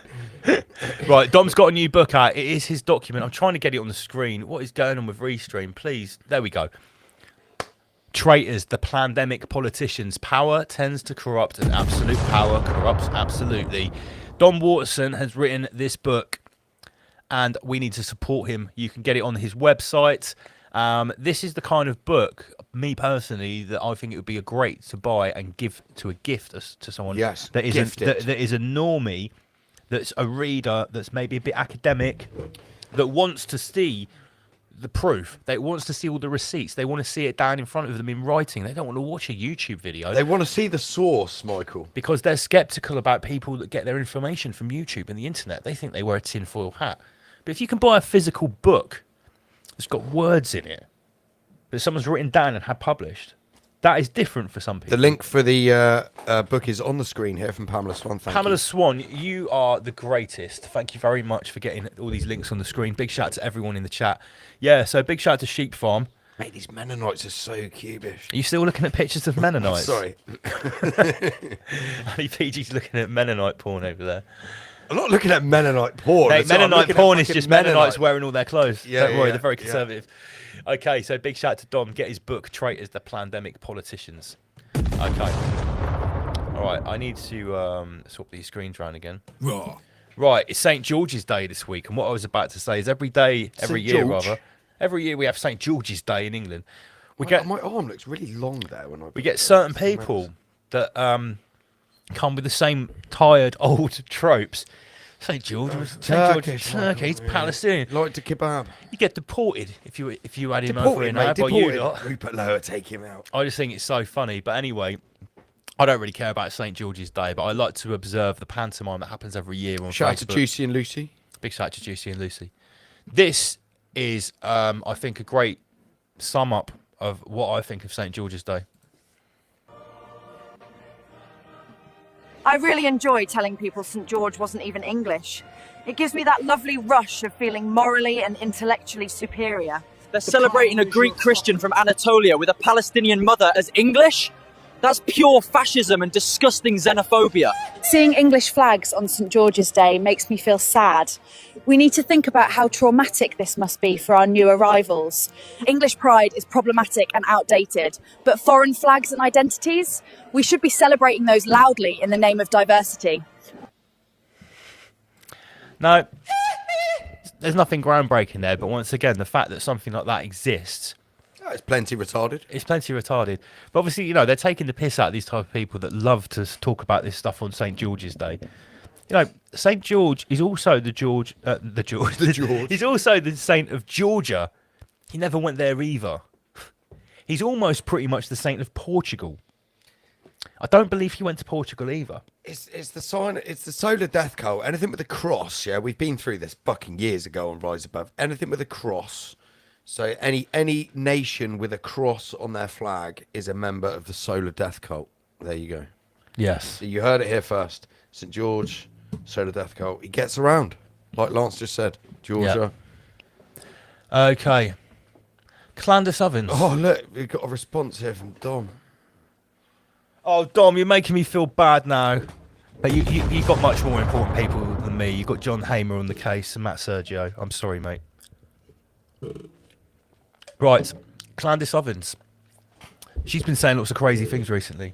I read a report, 33 million people in Britain are mentally ill. No, they're not. Or so people say. What I personally think she's doing is saying I think she's just being late to the party on loads of stuff. She was talking about the Sabbatean Fwankists. Oh, it's well popular. Fwankists. Talk about the Sabbatean Fwankists and their links to Zubed Livovic. And the freedom you have is diverse. Don't make me get the board out again. Where is Matt Landman? Let me check my emails. I've got a feeling he's got the time wrong. I hope he's okay. He's going to come on at 9 a.m. tomorrow morning. I've got a feeling he's going to come on at 10 o'clock. But that's all right. We can host him then. Yeah, Candace Owens is getting a lot of flack because apparently she's totally lost the plot and she's talking about loads of crazy stuff. She's not really talking about anything crazy to us. We were talking about this stuff and we were learning about it years ago. The problem is she's actually telling truth at the same time as some completely fucking retarded shit that she was having. What do you think that she said is retarded? She lost her mind when Charlie Kirk died. Yeah. She literally lost her mind. She says that they were like sharing dreams and shit. Like she was. Oh yeah, what am I talking about? We played it last week. She was talking about basically saying she was MK Ultra'd and she was like, Montauk projects, Stranger Things type of stuff. There we go. Love you both still. Thanks, Dom. Thanks, Dom. Cheers, I don't feel so we bad. We can continue. Okay, so but the problem is she is actually talking about some very relevant things at the same time as that. So like that's like you suggested. That's to muddy the waters. That's to discredit to throw the baby out with the bathwater. Well, I think the fact is that a lot of these subjects that are suddenly becoming popular, talking about, the inner workings of what we call the Black Cube organisation, talking about Chabad Leibovich. We were on anyone that checks Patreon. This is old news. Yeah, It's old news. Talk about Shabbatai Zevi. Come on, but the fact that these topics are becoming popular and being sidetracked immediately, it's because they are suddenly more relevant than they were before. To understand what's going on, you actually have to understand these subjects. That's why the curveball and the spanner is thrown in the works. Mate, the Chinese professor was on Piers Morgan. Not actually a professor, just a sign of respect in China. Talking about Shabat Leibovich on Piers Morgan. I think I've got it. We'll come on to that in a second. Yeah. We'll listen to what Candace Ovens is saying anyway. We'll do all of these in this section here. And all of the leaders who were communicating to us just felt the need to keep saying 33. Take a listen. And that was about, I think I had it was like 33 minutes before he was killed. Charlie Kirk was assassinated at UVU in the afternoon. About a 33-hour manhunt ensued. Bad stuff happens. And for 33 hours, I was... We were doing this fucking years ago on Rise Above. Yeah. I was praying that if this had to happen here, that it wouldn't be one of us. In 33 hours, we have made historic progress for Charlie. Yeah, we get it. 33, 33. Look, it is. That's quite a lot of 33s if that's all to do with Charlie Kirk. It's good because those were It's not even actually finished. those were actually different things that they were talking about. Yes. There wasn't 4 people talking about the same thing that was 33. That was 4 different 33s. That was a good montage. Is, in my educated opinion, the most obvious signaling ever, alerting those that are in the cult that this was a hit that was done by the cult and for the cult. Now, pause it. See, that's factually correct. I totally agree with what she's saying. Yeah, and at the same time, then in the next breath, she'll be talking about astro projecting with Charlie Kirk, riding a fucking whale into Riding a fucking far-right Valhalla, unicorn into Valhalla and stomping on Schmoody. Here's the thing. Some of our newer detractors, we've already been sort of lumped in with, oh, you guys have just copied what Fuentes and Candace Ovens are saying. And I'm like, what? I was like, you boys have got no fucking idea. No. We've been talking about that stuff for years. It's just become popular now in the mainstream, and that's why we're mentioning it on That's why I will mention it on Facebook. Plus, we're fucking calling out people who are talking about this in a retarded fashion, as she is. She just called herself. She just said, "In my educated opinion." She's not educated in the. Well, maybe she is. She's married to George Farmer. never mind that out of all of the Freemason lodges in the world, every Freemason lodge has a number associated with it. Oh, okay. So Kelly Anuska here is just saying 33 miles away from the Masonic Lodge as well. Right, let me just delete some of these videos as we're going through. Okay, so we've yeah, again, it's just late to the party, and it's just trying to hijack the narrative because obviously loads of people are noticing 33 now. You know, sorry to say it, another time that we were ahead of the curve, you know, as per fucking usual. So let's see what the professor's saying, because the professor. I'm not actually a professor. Yeah. He's not actually a professor. High school teacher. I'm a high school teacher, lecturer. Where did Jeffrey Epstein get his money? Why is Jeffrey Epstein a billionaire? And like, honestly, no one knows. If you just look in his background, okay, well, I mean, he was making a lot of money as an arms trafficker, and he made a lot of money when Robert Maxwell died, and it seemed as though he inherited a lot of money from Robert Maxwell, and like, that's not how money works. You don't inherit the money, you inherit the transnational network. And so the question then is, okay, let's just speculate, okay? And I don't know for sure, but what is a potential source of Jeffrey Epstein's wealth? And if I were to guess, I would guess maybe the Shabbat Lubavitch movement. Oh, Michael, give me a cha-ching. Gosh, holy potato! No one's saying this. He's so handsy as well with it. I like it. He's a great psyop. He's great. He's a great psyop. Great. This is fantastic. I love this character. The professor just told you how it is. The professor. The professor just told you everything. Just really quickly. You know he's circling something. Yeah, he's writing down. He's writing it down and circle it. No one is saying this stuff. Why is he saying and it? he is so articulate as well how he's doing it. I would guess maybe the Shabbat Lubavitch movement. Okay? Shabbat Lubavitch. What are these guys? Well, these guys are religious Jews who came from Eastern Europe, Belarus, Ukraine, that area. They immigrated to America in the beginning of the 20th century. They own all the real estate in Brooklyn. They own all the real estate in Brooklyn. Why? Because they pool their resources and they believe they have a Masonic calling to save humanity. So they take their wealth and they store it in real estate. Imagine how much wealth they generated this past century, right? They started buying real estate at the beginning of the 20th century in Brooklyn. And now they own all of it, basically. Now, I don't know if it's all of it, but it's most of it. And then they can use this real estate wealth to do what? Well, they can promote their agenda in Washington, D.C. They can find agents like Jeffrey Epstein to promote their agenda. Okay? So that's what... I fucking love this He's guy. so good. He's the best psyop of 26, 100%. The thing is, right, people have said, like, I can't believe you guys are falling for him. No, we're not falling for it, We love this guy. dipshit. Right, that you've got to appreciate this is the Ramesh way. We can look at this guy. We can appreciate that, yes, he's being deliberately shown to us. We can The listen. same as Fuentes, the same as Tucker Carlson, the same as fucking Clandis Ovens. They're all the same shit. But you can take all of that aside, all of the fact that it's a psyop and this guy is controlled opposition, whatever. You can actually just enjoy the phenomenon. Yes. That there is someone Yes. on the big screen saying that Jeffrey Epstein is a frontman for Chabad Leibovich. I'll say it, right? I occasionally like to watch an episode of Ancient Aliens. Why not? Right, and I know it's shilling and it's fucking bullshit, but it's like, come on. Mate, if you... It doesn't... Anyway, everyone needs to stop being so fucking and let me say serious. something. Let me say something quite serious. If this guy is an evil psyop, controlled opposition to trick and fool you, if this guy is the enemy, right? If that is actually true, if you can't listen to your enemies and learn something from your enemies, then you are not doing it right. Yeah. No, I just exploded.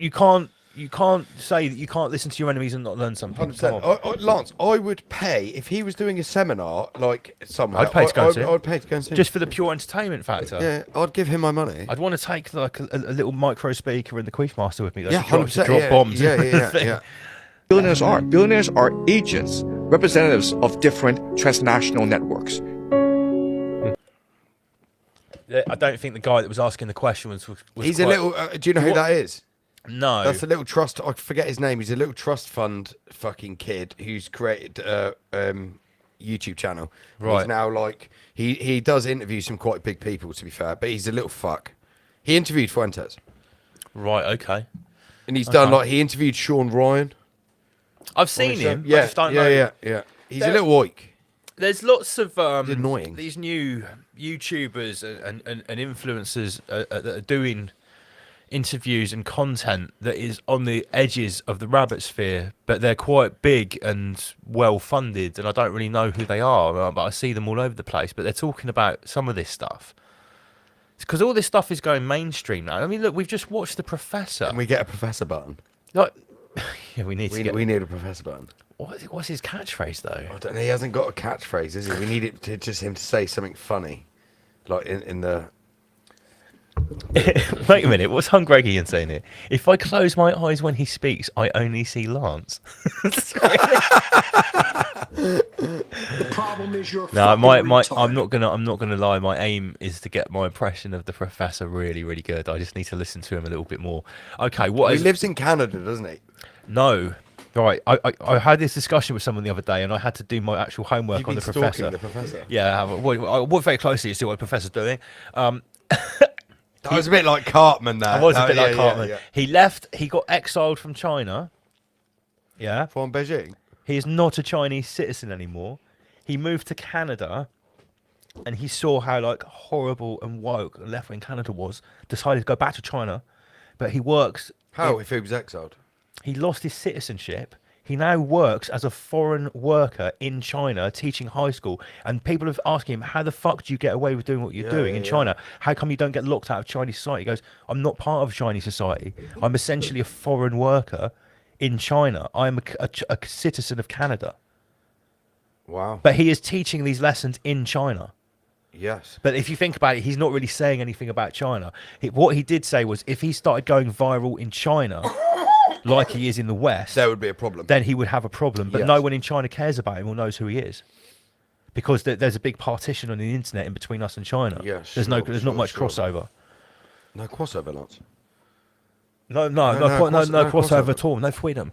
No freedom. No freedom. Fringe magnets. Sheep Farm Studio. He is a fringe magnet. Yeah, he is a fringe magnet. That's such a good saying, fringe magnet. I haven't heard. I'm sure I have heard that before, but I've only just appreciated it just then. Thanks, Dom. Right, next clip. What actually? Where should we go next? Are we going Charlottesville, SPLC, or Missing Scientists? What are you saying? SPLC. SPLC. Right. I personally think that this is a big story. We've got slides and we've got videos. George Soros. George Soros is involved with this one. Right. So what is the SPLC? The Southern Poverty Law Center. Okay. Okay. Okay. I can't stop doing it. I know it's addictive. Okay. Right. So I don't know where to start with this. In fact, I'm going to start right here. Donald Trump just launched his first substantial attack on the leftist totalitarian deep state. For 40 years, the Southern Poverty Law Center decided who got debanked, censored, FBI flagged, and fired by HR. Between 2014 and 2023, at the height of the woke revolution, the SPLC allegedly funneled more than $3 million to different white nationalist movements, including an organizer of the Charlottesville Tiki Torch rally. The SPLC moved that money through shell entities, committed wire fraud, and conspired to commit concealment money laundering to manufacture the very extremism it purported to oppose. This is not an outlier. It is the first domino. The SPLC, Canada's anti-hate network, the UK's Hope Not Hate, or Germany's Amadou Antonio Foundation, each operates the same way. They expand the definition of hate until it fits anything and anyone. Then they grant themselves power to police that expanded definition. Then, as the indictment alleges, they fund the extremists at the edge of the definition to keep their power alive. This pattern is older than any of these organizations. 500 years ago, Machiavelli warned leaders to hide their ruthlessness behind manufactured righteousness. In Orwell's 1984, the regime invents a false rebel, Emmanuel Goldstein, and forces citizens into a daily 2 minutes hate ritual to keep their loyalty alive. Hannah Arendt explained that totalitarian movements cannot survive without an enemy because a movement at rest can be examined, and a movement that can be examined can be falsified. Mao turned this into policy with his Second Revolution doctrine, a war on the oppressive residue in culture, family, and the private mind, the moment the First Revolution ran out of formal targets. Andrew Lobachowski, living under the communists in Poland, noticed every totalitarian organization uses ideology to mask its real desire: unchecked power. Arendt also warned that totalitarian movements take over by building parallel institutions, shadow teachers associations, lawyers clubs, scientific institutes, each mirroring a real body. When the movement seizes power, the shadow structures replace the originals overnight and invert their purpose. Orwell described the same pattern in 1984. The Ministry of Truth manufactures lies and rewrites history. The Ministry of Peace runs permanent war. The Ministry of Plenty engineers the scarcity that keeps the population dependent. The Ministry of Love handles surveillance, interrogation, and torture. In the West, anti-hate groups fund hate groups. The SPLC indictment is the first public audit of what happens when a shadow institution operates for 40 years inside a democracy that never noticed it was there. The question now is, can the West realize the anti-fascists are communist revolutionaries before it's too late? I agree with absolutely everything you just said. Mate, we've seen that shit firsthand. Yeah. We've literally seen that firsthand. Right. While we've been watching that video, I have seen a notification pop up that our guest has joined us. Matt Landman is in the digital green room. What? Wow. Matt, can you give us a thumbs up if you're ready to join the stream, please, mate? Yeah, it's a thumbs up. Let's get Matt into the stream. Matt, welcome back to Rise Above TV. How you doing, bro? Hey, what's up, guys? My bad. I looked up what GMT. It says it's 8:30 GMT right now. I see. That's So, an hour's difference. Yeah, we're retarded here. We change the clocks. Yeah, Matt. I had a feeling this was going to happen. We have this really retarded thing where we change the clocks by 1 hour to gain an extra hour in bed, and the rest of the world doesn't get told about it. No sweat, mate. You're here now. No, we do it too. It's called Daylight savings. Yeah. Right. Somebody else had this on a stream a couple of weeks ago, I saw, and it was the same thing. A stream in the UK versus an American guest. Exactly the same thing happened. Not to worry, mate. Welcome back.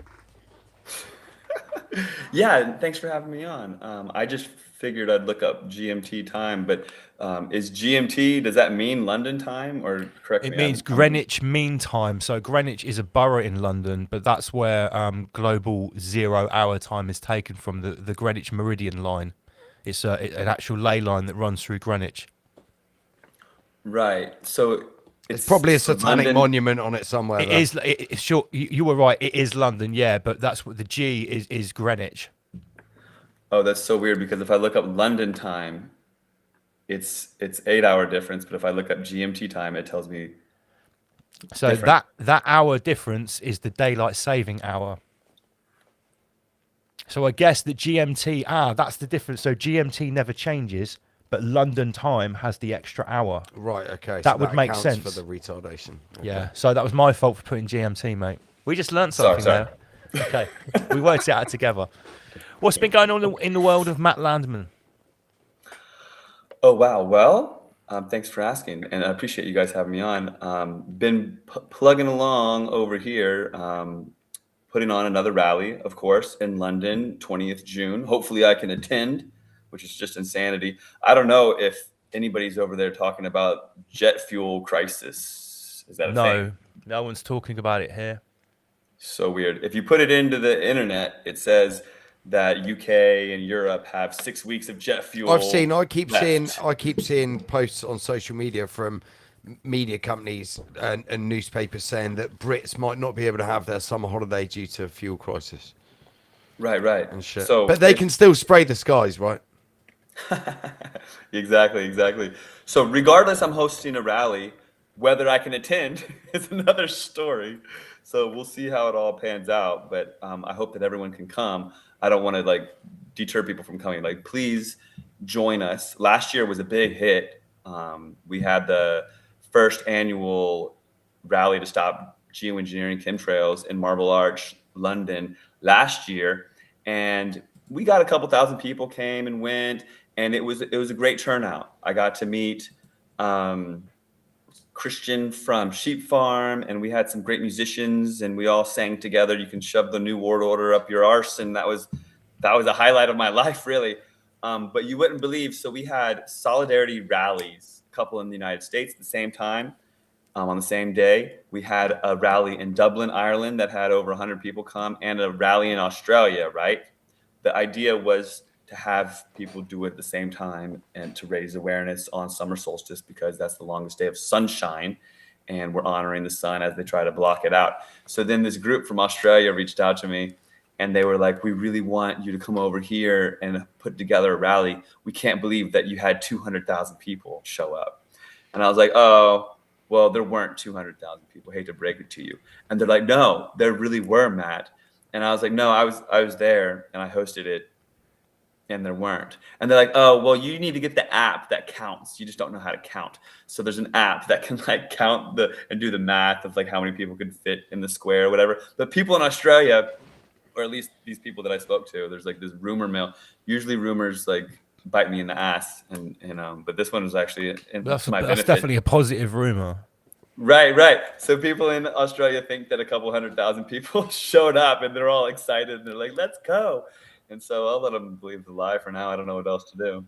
Well, to be fair to them, there were some rather large protests in London, probably on adjacent weekends, with a couple of 100,000 people there for different reasons. The same sentiment, anti-establishment and that kind of stuff. But yeah, so let's get it straight. What you did last year was essentially the first of its kind, the event. Well, yeah, there had been other rallies before, but nothing to that degree, nothing even close. So it was the first large chemtrail rally ever to go down. Previous to that, there had been rallies that maybe 100 people came to, maybe 150 or something like that. And hats off to the activists that put those things together. There was a rally in Sacramento, California, like a decade ago. There was a rally in Glasgow and in Edinburgh, which I attended. And, we had some turnout, but nothing like this. And so I think London is the gathering place right now for people that are awake. And that's a beautiful thing. And to be honest, it's also a very good place where you can look up to the sky and see an example of what you're protesting against. Matt, they're doing it really badly here, man. Really, really badly. Consistently all the fucking time. Yeah, well, during the rally, which was the hottest day of the year, right? Which was ironic and interesting. So it was the hottest day of the year, the longest day of sunshine. And as we started the rally, it went from a bright, sunny, hot day, and the chemtrail plane showed up right as the police showed up. It was amazing. So about 30 police on motorcycles, whatever you call them over there, they came and circled the plaza with their sirens.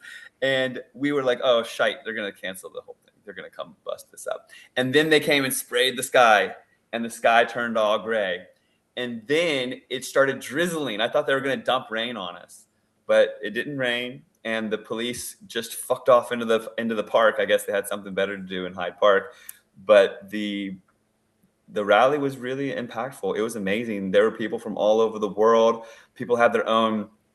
Well, people had signs, really, witty British, great signs, which were cool. But the shirts, I was floored at how many people had their own hilarious chemtrail shirts. Somebody had a chemtrail plane with a Bill Gates face on it on the front, like a head, it had a head and it was Bill Gates. So many witty shirts.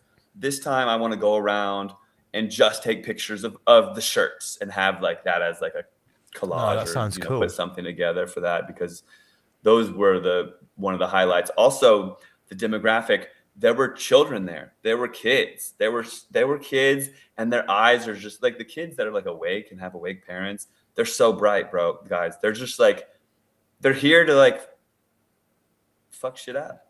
They're here to do something. You know what I mean? It feels like.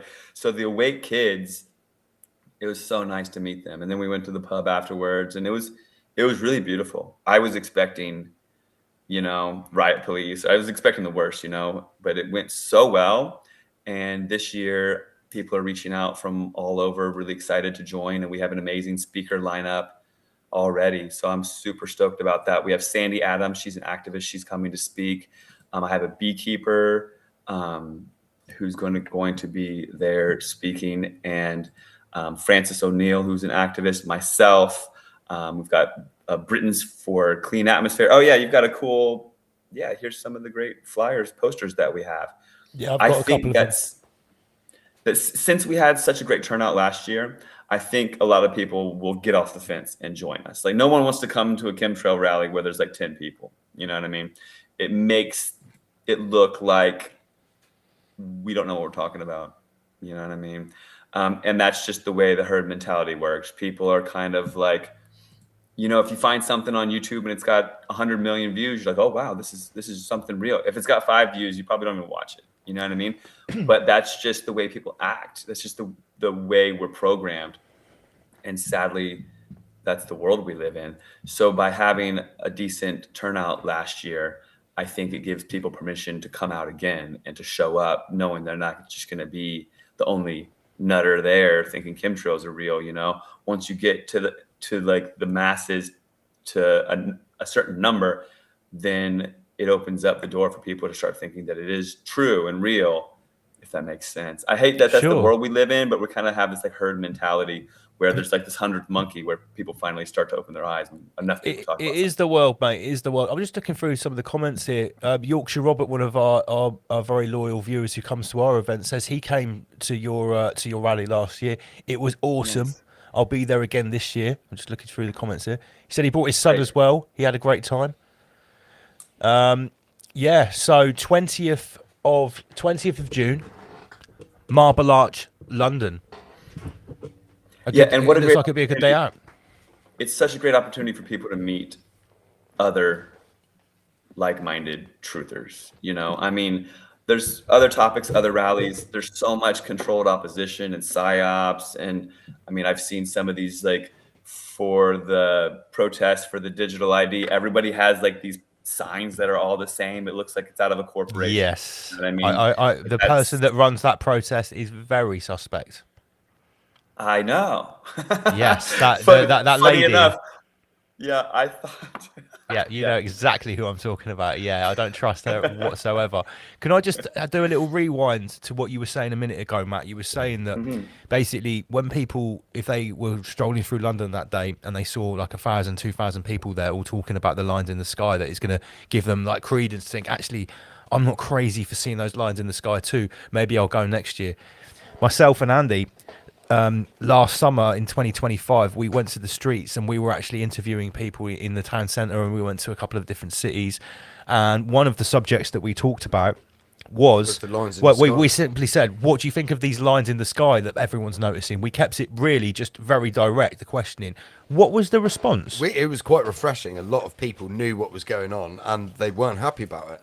And these were just general people. You call them normies or, you know, whatever you want. We picked random people in the town centre, down the beach, and of all the people that we mentioned the lines in the sky, I don't think we had a single person turn around and say to us, what are you talking about? No what, one called us a tinfoil hat you mean weirdo. conversation? Not a single person. And we were speaking to, you know, teenagers, middle-aged people, families. We did loads of different subjects. That was one of them, and that was one of the subjects that we were quite surprised that we didn't have any kickback on. You know, even some people that had had the medical experiment still were pissed off and recognised the lines in the sky and thought they were dodgy. They thought, there's definitely something wrong. They're definitely spraying something, and we were like, wow, okay, so maybe it's not such a tinfoil subject anymore. Maybe it's breached some sort of threshold. Do you think that could be possible? Yeah, but the problem is, it's because it's like everyone can see what's going on, but it's got that attachment to it of being a fucking weirdo if you talk about it. Yeah, but all of those attachments, I think, are on a timer that's diminishing. Yeah, I think the more preposterous observable clown world gets, the more people are likely to say, I don't care if you think I'm tinfoil. This stuff is now getting bloody obvious. That's definitely the stage where that happens. And I love what you just said. There's a timer on it, and it's very true. The lockdowns were like a smelling salt. Let's be real. A lot of people either woke up, got on the fence, or got in line and got the jab, and now they're maybe waking up. They're like, oh, you know, I've got turbo cancer or whatever, you know, not to laugh about it, but people are witnessing like, oh, you know, my friend, they died, or the athletes, they died, and what is really going on? And then you look in the media and they're like, doctors are baffled. Nobody knows what could actually be happening. It's like, okay, wait a minute. How can they just be baffled? Or maybe they're saying something preposterous like maybe the exercise is causing the heart attacks or something like that. Are you getting that? Or climate change. That kind of propaganda, Matt, over there? So much, yeah. Especially the climate change is here. causing heart problems. Climate change is causing heart problems. You know, I did a similar thing to what you said you just did. It was a good bit ago. It was pre-COVID, but I don't even like to say COVID. Pre-lockdowns. I went around and asked people randomly at a shopping mall, what do you think about the notion that people say that the moon landing was fake? And you wouldn't believe it. I talked to old ladies. I talked to all these normies. And 99% of the people said, you know what? I've learned that I don't trust the government. So anything is possible. And that was pre-lockdowns. At this point, I think, like you said, there's a timer on it. And what was amazing about the rally last year is, I mean, how did I get so lucky? It must have been divine timing. I don't even know. But as I was putting together the rally and going and talking to you guys, going on the podcast and plugging it and getting excited about it, finding the speakers, getting the musicians, making the posters, the UK government came out publicly. This was about exactly a year ago. It was late April. It was like around now, exactly 1 year ago. Today's April 24th, and I was looking at some news because you get reminders in your like Facebook feed, like 1 year ago, the UK government came out publicly and said, we're going to start dimming your skies. Yeah, I remember. Geoengineering. We're going to spend 50 million quid is what they said at first. And then over here in the paper, it said 66 million US dollars. Wasn't the project called Satan? Yeah, It was, wasn't it? And that's people. Every time I say that to people, they just laugh, and I'm like, "No, this is not a joke." And I'm not joking. like, It's "Yeah, real. I'm not." And I'm like, "No, you look it up. Go ahead and look it up." So they try to muddy the waters to make it seem deep with the chemtrail geoengineering program. You know, they have so many different terms and acronyms and synonyms and all this sort of nonsense. The word chemtrails is this crazy conspiracy theory, but geoengineering is a potential solution to the global warming problem that we have because of, the sea level rises and all this stuff. It's not even, that's all bollocks. But the deal is with all of it is they have so many terms that people just get confused. Well, I And then think they're like, what I've noticed, Matt, there was, I think it was the Sean Ryan podcast. There was some little shit on there. He was like, he wasn't even old. He's like in his mid-20s, and he owns a fucking cloud seeding company. He looks like a bit of a hillbilly. He's got like a mullet and stuff. He looks like a fucking retard. Right, and he owns a cloud seeding company. He owns a cloud seeding company. He's like a multi-millionaire, fucking weirdo. And he was explaining cloud seeding, but the problem is, like, people, like, that's what it's all getting merged into is cloud seeding. Oh, you're just talking about cloud seeding? Yeah, that's just putting ice in a thing. Yeah, that's just done on a little small localized scale. Yeah, sure. Because they said they had that big dump in Dubai, didn't they, with all the flooding because they did too much cloud seeding allegedly. And that kind of like normalizes it and makes it okay and whatnot. But when they spray and it doesn't rain, what is that? I mean, how, what are they doing there? And people are like, well, just trust the science, trust the specialists. You know what I mean? To go back to the acronyms, there's a lot, but I'm just going to rattle off a few. NASA has a CARE program, C-A-R-E. Very funny that they call it CARE, but they don't really care while they're poisoning us, right? NASA with a budget of $80 million per day. They have the Charged Aerosol Release Experiment, CARE, where they literally say on their website, we make noctilucent clouds by mixing aluminum, barium, and strontium. So anytime people are like, well, how do you know it's aluminum, barium, strontium? It's like the patents. NASA says it. The rainwater analysis. I mean, like, there's so many ways for people to get to the conclusion that it's no longer just a theory that maybe they're spraying this. It's come to the point where it's common knowledge. SRM, solar radiation management, SAI, stratospheric aerosol injections. There's SCOPEX, the stratospheric controlled perturbation experiment. There's SATAN, the stratospheric aerosol transport and nucleation program. And in the UK, they just refer to it as the SATAN program. We're going to block out the sun, block the light with the SATAN program, make it dark. It's just like, how could they get any more obvious? But yeah, we are getting to a point where people, not everywhere, like the town that I live in, people are really pretty brainwashed. They're still wearing, like about 5 to 10% of the people are still wearing masks to this day. We've had a slight resurgence of masks in the UK in the last couple of months because someone talked about some new variants or something, but it's never really caught on again here. Like, I know some people in the US and Canada have stayed more militant with it. We have a very small percentage of people that have stayed like that here, I think. You know what hasn't caught on in the UK, which I'm very thankful for, is the trans agenda. Like, over here, it's just in your face. Oh, mate, it's here. In your face. It is here, but not to the extent that you guys have got it. We have it here. We have a guy called his YouTube is called Edge of the Matrix, and he just stands in the street with a sandwich board on with the trans colours on, saying trans women are men, or on the other side there's no such thing as trans kids, and he stands there waiting to talk to people, and he goes up and down the country, and he has a queue of people coming up to abuse him of all different denomination of craziness. So they are here, but it's we haven't gone full retard with it like it has on that side of the pond yet, I don't think. I think I'm on the West Coast of the United States, and I think the West Coast is the gayest. Okay. And then as you get east, or the more trans, whatever, the agenda is ramped up here the most because of the liberal ideologies, because we're the Democrats or whatever. And then as you get more into like Texas or in the red states or whatever, in the middle of the country and what have you, you get less of that. And then in the UK, like when I was in London last, I think I saw one person that I was like, oh, maybe they're cross-dressing or something like that. But over here, the agenda is in elementary schools. My friend had her daughter in middle school, and the daughter reported to the administrators that she was being like harassed, like the boys were grabbing her breasts, and the administrator said, "Why don't you remove your breasts then?" Right? That's where we're at here. Is that they'll push, like they have rules that where is really fucked up, man. if you're like 7 years old and you want to like change your sex and the parent says no, then they say that's child abuse.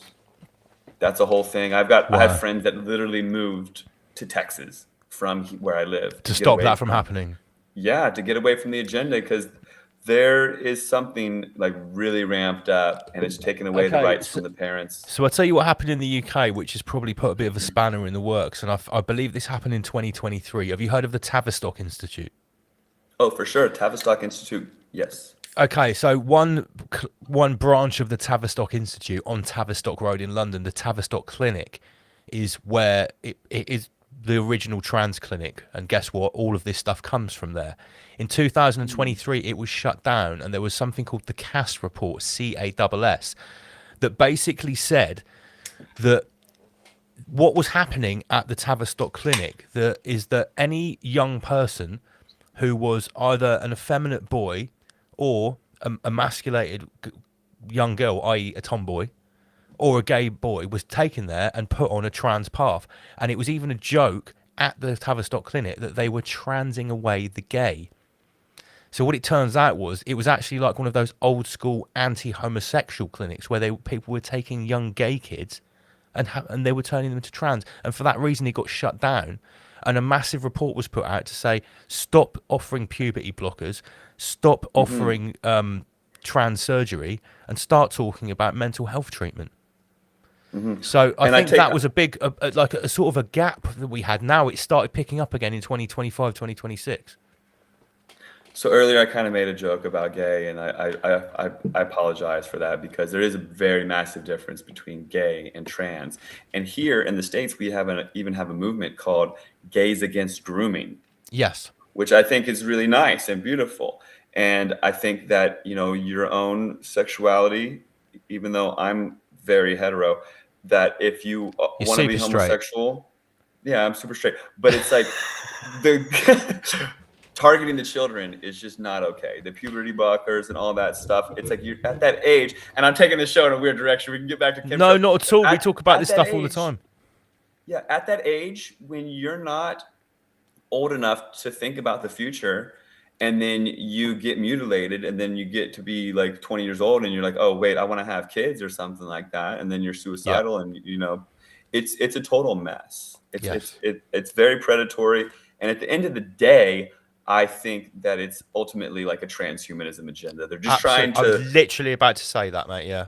They're trying to blur the line, and then like at the bathrooms here, you've got like a picture of a man, a picture of a woman, and a picture of like a half man, half woman. Eventually, it'll be like the trans robots. They have rights. Like what makes a transhuman? Like what if I got what if I replaced my arm and made it like robotic?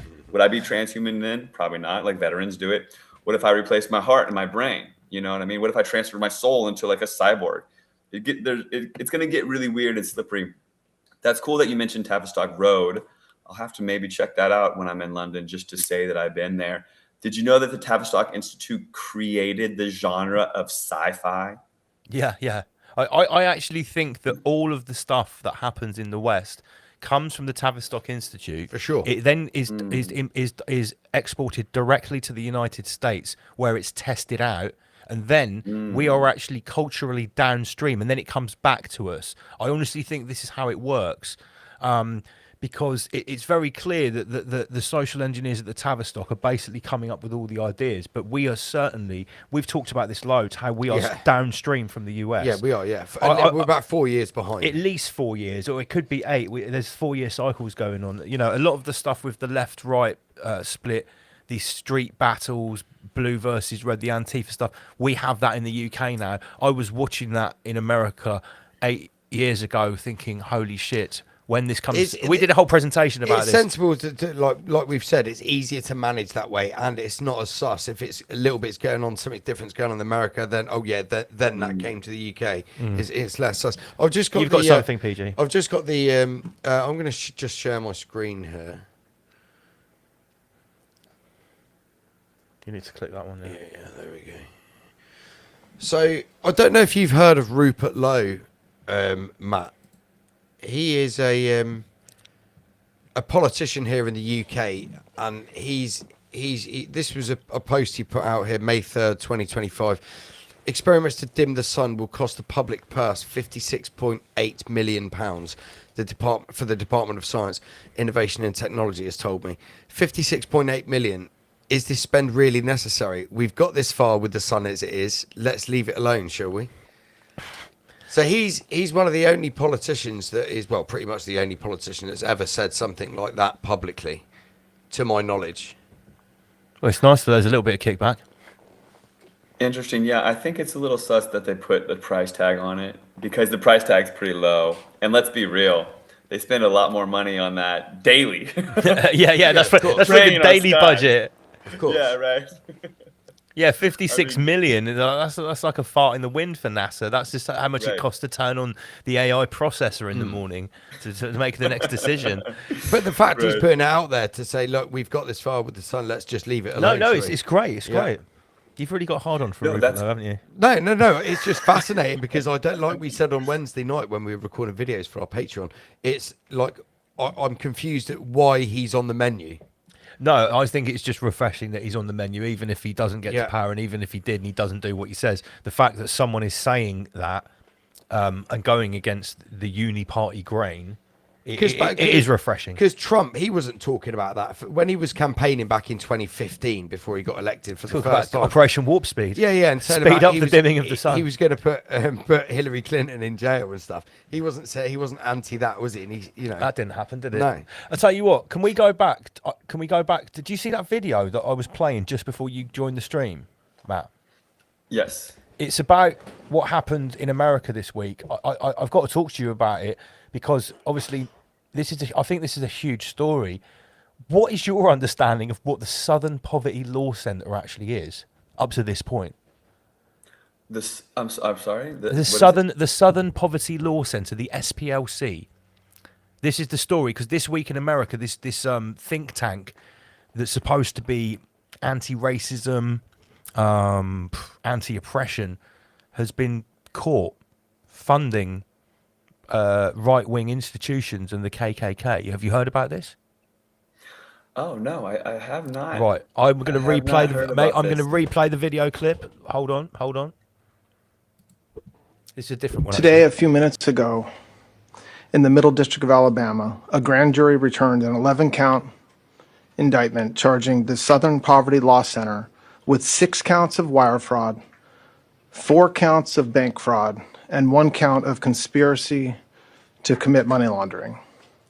According to the charges in the indictment, the SPLC is a nonprofit entity that purports to fight white supremacy and racial hatred by reporting on extremist groups and conducting research to inform law enforcement groups with the goal of dismantling these groups. As the indictment describes, the SPLC was not dismantling these groups. It was instead manufacturing the extremism it purports to oppose by paying sources to stoke racial hatred. The indictment describes this conduct in detail, but one troubling example is that the SPLC was paying a member of the leadership group that planned the Unite the Right protest in Charlottesville, Virginia in 2017 that resulted in the death of 1 person and injured dozens more. This particular person being paid by the SPLC allegedly received approximately $270,000 over the course of 8 years. In total, according to the indictment, between 2014 and 2023, SPLC paid at least $3 million to 8 individuals at least. These individuals were affiliated with the Ku Klux Klan, United Klans of America, National Socialist Movement, Aryan Nations affiliated Sadistic Souls Motorcycle Club, the Nationalist Socialist Party of America, Nazis, and the American Front. Now, as the indictment lays out, after SPLC paid members of these extremist groups, it created work product that reported on these activities that the members participated in or contributed to. And to that end, it was doing the exact opposite of what it's told its donors it was doing. Gosh. I did catch this headline. I did catch that headline, and I apologize. And I remember thinking, like, what else is new? Like, what else is new? Like, perfect example is the DEA, the Drug Enforcement Agency, bringing crack to the people. Like, they created crack and brought it to the ghettos, right? Like, it seems like almost every agency that claims to be, I mean, even like the FBI, like they claim to be like, what, doing federal, well, they claim to be the Federal Bureau of Intelligence. Investigation. Right. Federal Investigations. Federal Bureau of Investigation, is that it? Yeah. So that's very broad. It's very broad. Very just broad. investigating. It doesn't. Yeah, yeah. It's not like, justice. It hasn't got one of those like No, loaded words in it's it. broad. But yeah, like you pointed out there, Matt, it's no surprise to any of us. But that we can't. I don't think we can really downplay. A bit of kickback here from Sheep Farm there. What Sheep Farm? In bollocks. I don't. What are you referring to as bollocks, Sheep Farm? Let us know. He might be referring to somebody else's comment. Right. So the fact is that this group, the SPLC, the Southern Poverty Law Centre, is basically a huge. What are you laughing at? I saw they dropped a bollocks. So between They just dropped the bollocks.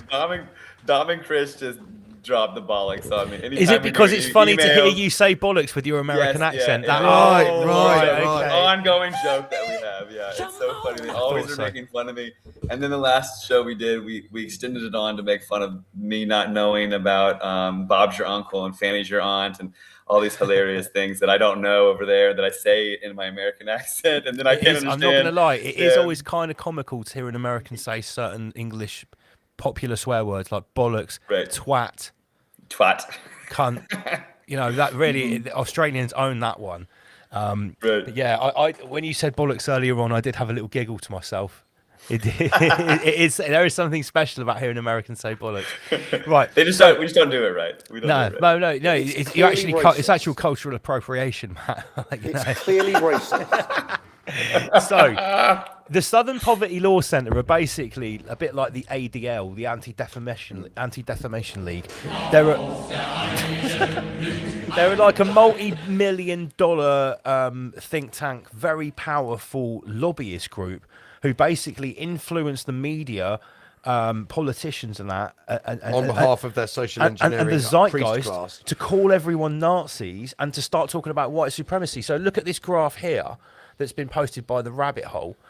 This shows. I'll just get rid of the graphic. We could have done our own graph on our new board. I'll draw a graph. It shows the increase of the word white supremacy in the media, and I think that is basically 2016. This when every one of these publications spike with the use of the word white supremacy. Oh, Washington Post. Though I see Jeff Bezos is his media organization is far above anyone else. So who have we got? New York Times, Los Angeles Times, Washington Post, Wall Street Journal. It's almost like they're all taking instruction from a central source, which is someone like the SPLC. Alex Jones posted this 9 years ago. Charlottesville was a false flag run by the SPLC operatives who hired actors to pose as Nazis. Now, for anyone in the UK, they might not know what Charlottesville is. This was a big thing in America. This was a really big thing. But if you don't follow American politics, you might not understand. So I'm going to play a clip of the Charlottesville rally. There is a trigger warning here for the community peasant team who will be watching this and might get triggered by some of the words that these actors are saying in this, all right? But I'm going to play it anyway with that trigger warning. Jews will not replace us! Jews will not replace us! Jews will not replace us! Blood and soil! Blood and soil! Blood and soil!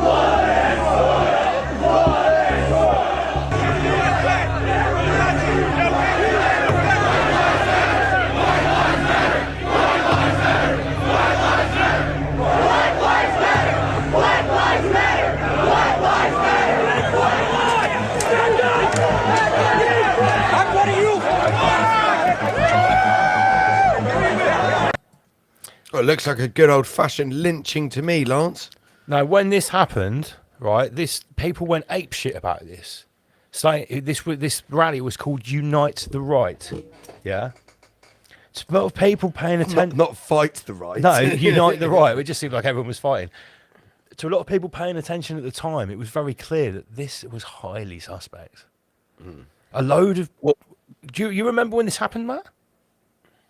Yeah, I do. It's part of the Trump thing. Trump is just radicalizing everybody, and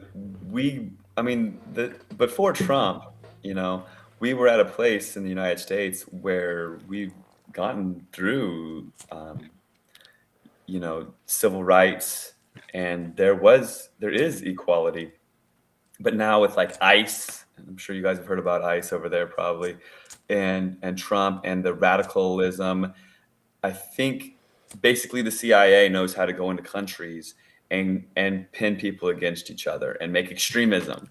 Like, oh, we've got extreme, Muslims fighting extreme. I mean, the Sunni and the Shiites, whatever it is, there's always like somebody fighting one another, and it creates like civil unrest, right? Well, that's what's happening in the U.S. is there's a slow and steady plan. It seems like the Clergy plan, if you've heard of that. Yeah, we're familiar. Yeah, it does seem like that the end game is civil unrest and then martial law. I don't think Trump's going anywhere. We've got these No Kings protests here, which is a double negative, right? People don't even understand the English language. With the No Kings protests, people are actually going apeshit. I've got people laying down in the streets in my community, blocking traffic, not even knowing what they're blocking traffic for. I mean, the No Kings concept, and you've got, it's just making housewives and like normal people like extremists. They're just becoming radical, and they're holding the craziest signs. Like, you wouldn't believe the things that are on these signs. I've seen some of the videos, mate. It's crazy. Like ICE has small dick. I saw these signs like with people waving it in my little town, and I'm like, oh my gosh, like what is really going on here? But it's an infiltration of the minds of the people to get people thinking that there's radical extremism in the United States, which there isn't until it's being created. It's being created, right? And then once it's created, and then you've got like this ICE agent shot someone in the face, which was AI. It wasn't even real. Staged from the get-go. But then you're giving people the opportunity to take sides, right? And Trump is there like fueling the whole thing, and people, like some people are going to be awake and aware and never take a side. But some people will take a side based on the fake narrative, and the creation of extremism is on the table now, Yeah. And then ultimately, I think that Trump is creating a scenario where he won't be leaving. He's not going anywhere. You know what I mean? Yeah, I agree don't think he's gonna. I don't think he will ever leave office. He'll just create a radical environment. Yeah, he'll create a radical environment where he won't leave. I mean, just look at the nonsense that's going on in the Strait of Hormuz right now. And now I'm getting in my news feed that the electrical vehicle revolution, like getting away from fossil fuels, is now inevitable. Like, we have no choice now. How we convenient. have to go down. Yeah, how perfect with the New World Order agenda, right? Agenda 2030, the net zero and all this, what have you. I think that the 15-minute city whole climate change, they realized that the cracks were showing, and people weren't buying it. People were actually waking up and being like, show me sea level rise. You know, like, no, I'm not gonna bow to your 15-minute city thing. Well, good luck when you got no gas. Then you will be on foot, and then they can introduce these electrical vehicles that have the shutoffs that can only go so far and all that nonsense. So I think they're forcing us into the plan that they were trying to. There'll always be a black market, though, Matt. I think you've actually identified something quite important there, because what you said was, when you were talking about the extremism, and it sort of works with the environment stuff there, you sort of suggested that they'll create a fake problem that everyone looks at, and then a real problem will follow. Because let's be real, that video that we just watched of Charlottesville, when that came out, a lot of people were utterly convinced that they were proper neo-Nazis with all those identical torches, all very neatly dressed. and they were convinced that white nationalism is on the rise. It turns out that is completely fake, and all those people are actors paid by the Southern Poverty Law Centre. But here's the thing. Now there are real reactionary white nationalist groups on the rise. And how long ago is that? It's taken We've been documenting this for some time now. 8 years? Yeah. See, I think with the Islamic terrorism, it's the same sort of thing. Back 8-10 years ago, big things like the London 7/7 bombings and the train bombings, they were very clearly fake false flags. But now we actually have lots of real small-scale attacks with people just getting stabbed and people shouting Allahu Akbar in the street. But people are now thinking that that's all fake too. So it's sort of like a double negative psyop, that something is presented to the masses. Everyone look at this, it's really happening. And what it does is create extremism and hate. Who actually do And then these people start emulating it and actually doing it. And then you've got some people who have just had too much tin foil and they're convinced that all of that is fake as well. Yeah. Because some people in the truther community think that there They are... think the entire thing is staged. Absolutely everything we see is staged and fake and gay. When it's not. Not everything is. I think it has to be a synergy of everything on the scale. Or do you think everything is fake, Matt? Everything? Well, it's a recruitment process, right? So they could keep it up until it's no longer fake, until they've actually gotten people on board. Yes. So everything is pretty fake and gay to an extent until it's until people are like on board because of the programming and the radicalism like creeps up. I mean, just think about it. They show an AI video of some woman getting shot in the face, and her last name's like Good, and the programming of like she had children and all this stuff. I mean, that alone is going to create this. It's going to create the narrative. I mean, controlled opposition has been around for a while, but now it's taking it a step further, where they're like literally out there on the streets, like recruiting people for their little army. I mean, this resurgence of the KKK, like who wants to be in the K? Like that's not a thing. It hasn't been a thing for a long time. Virginia, where that was, Charlottesville, Virginia, that's where I grew up, and that's where the Mason-Dixon line is, the river that cuts through Washington, D.C. And the Mason-Dixon line is the imaginary line that was slavery and no slavery. If you could get over that river to the north, you were free if you were black back in the day.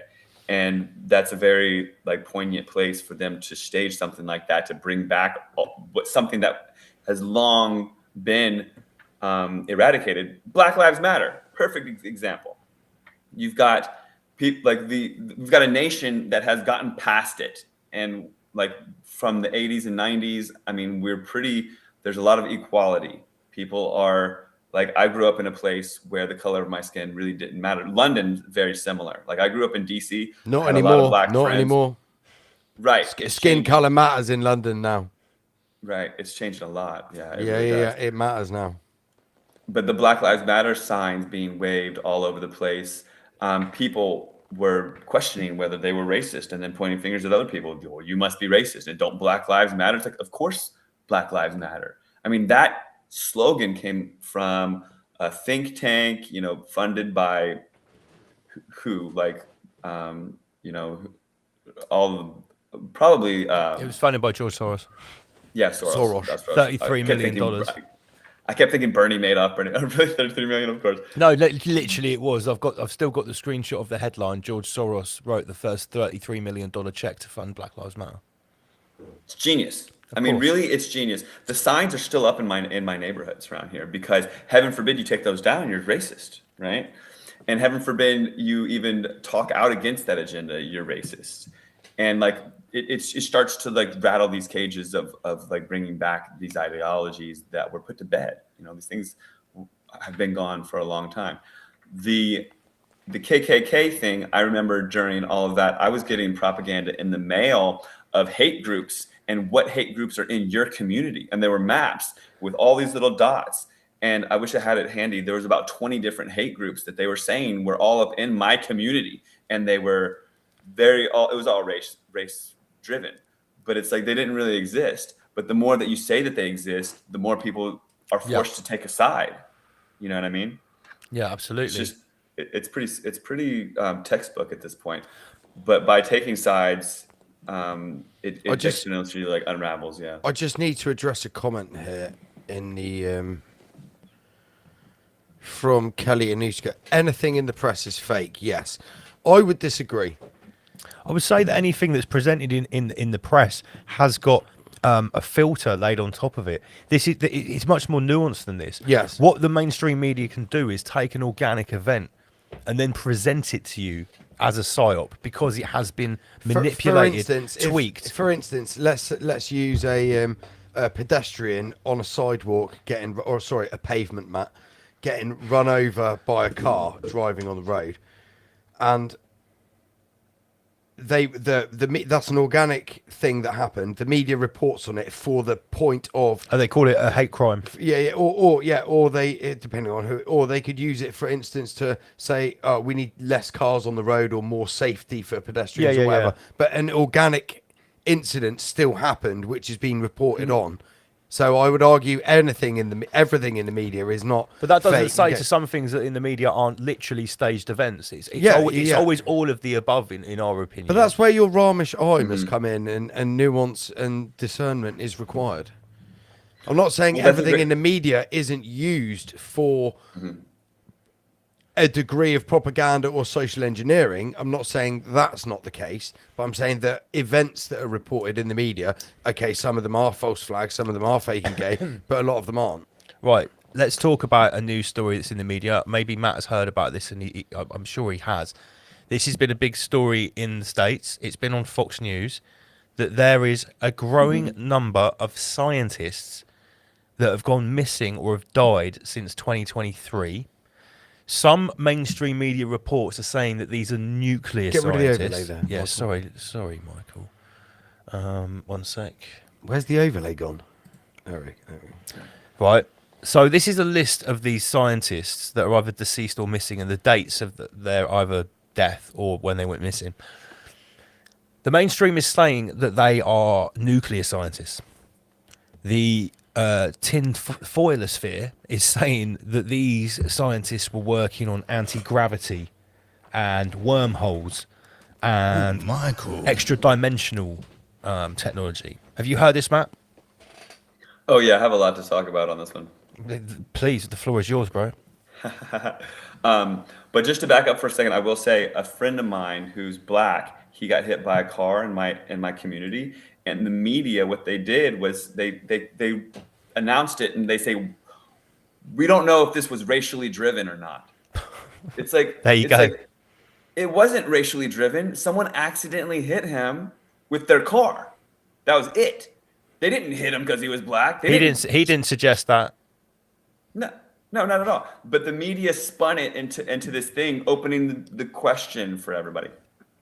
So, as truthers or conspiracy theorists, maybe we need even a new word. I don't even know what we are. We're a rising minority that will soon be the majority. And when we're the majority, watch out. Because the world will change when we get that title, when we start to like hit that 100th monkey, because definitely things are ramping up. I've seen different influencers talking about space and this recent April 1st moon thing.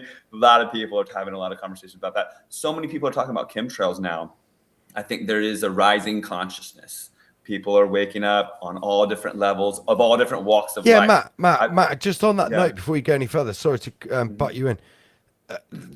We're supposed to be in some kind of fuel shortage, and they just fucked the load up the wall through a rocket launch. Literally a fucking to massive slingshot rocket to around the moon. alleged moon and come back. Hundreds of tons of high octane fuel just being spunked into the mesosphere. For no actual purpose, apart from to say they didn't even go to the moon. What Right. moon? They didn't even stop on the moon. So even that alone, the spending of all that money on jet fuel, obviously we know the truth behind that, but that got people upset. Like my mom, she was like, how dare they spend all that money when we're in a fuel shortage? I mean, and then they just furthers her hatred for Donald Trump. Do you have a cost of living crisis? Those words specifically, cost of living crisis. In America. That those terms do come up because of they do. Yeah, rising gas prices and everything, groceries, eggs. I know that was a big just thing. like inflation versus no rise in wages. Basically, we're having it back in 2020 when the COVID psyop was happening. They were hammering it into us in the UK: hands, face, space.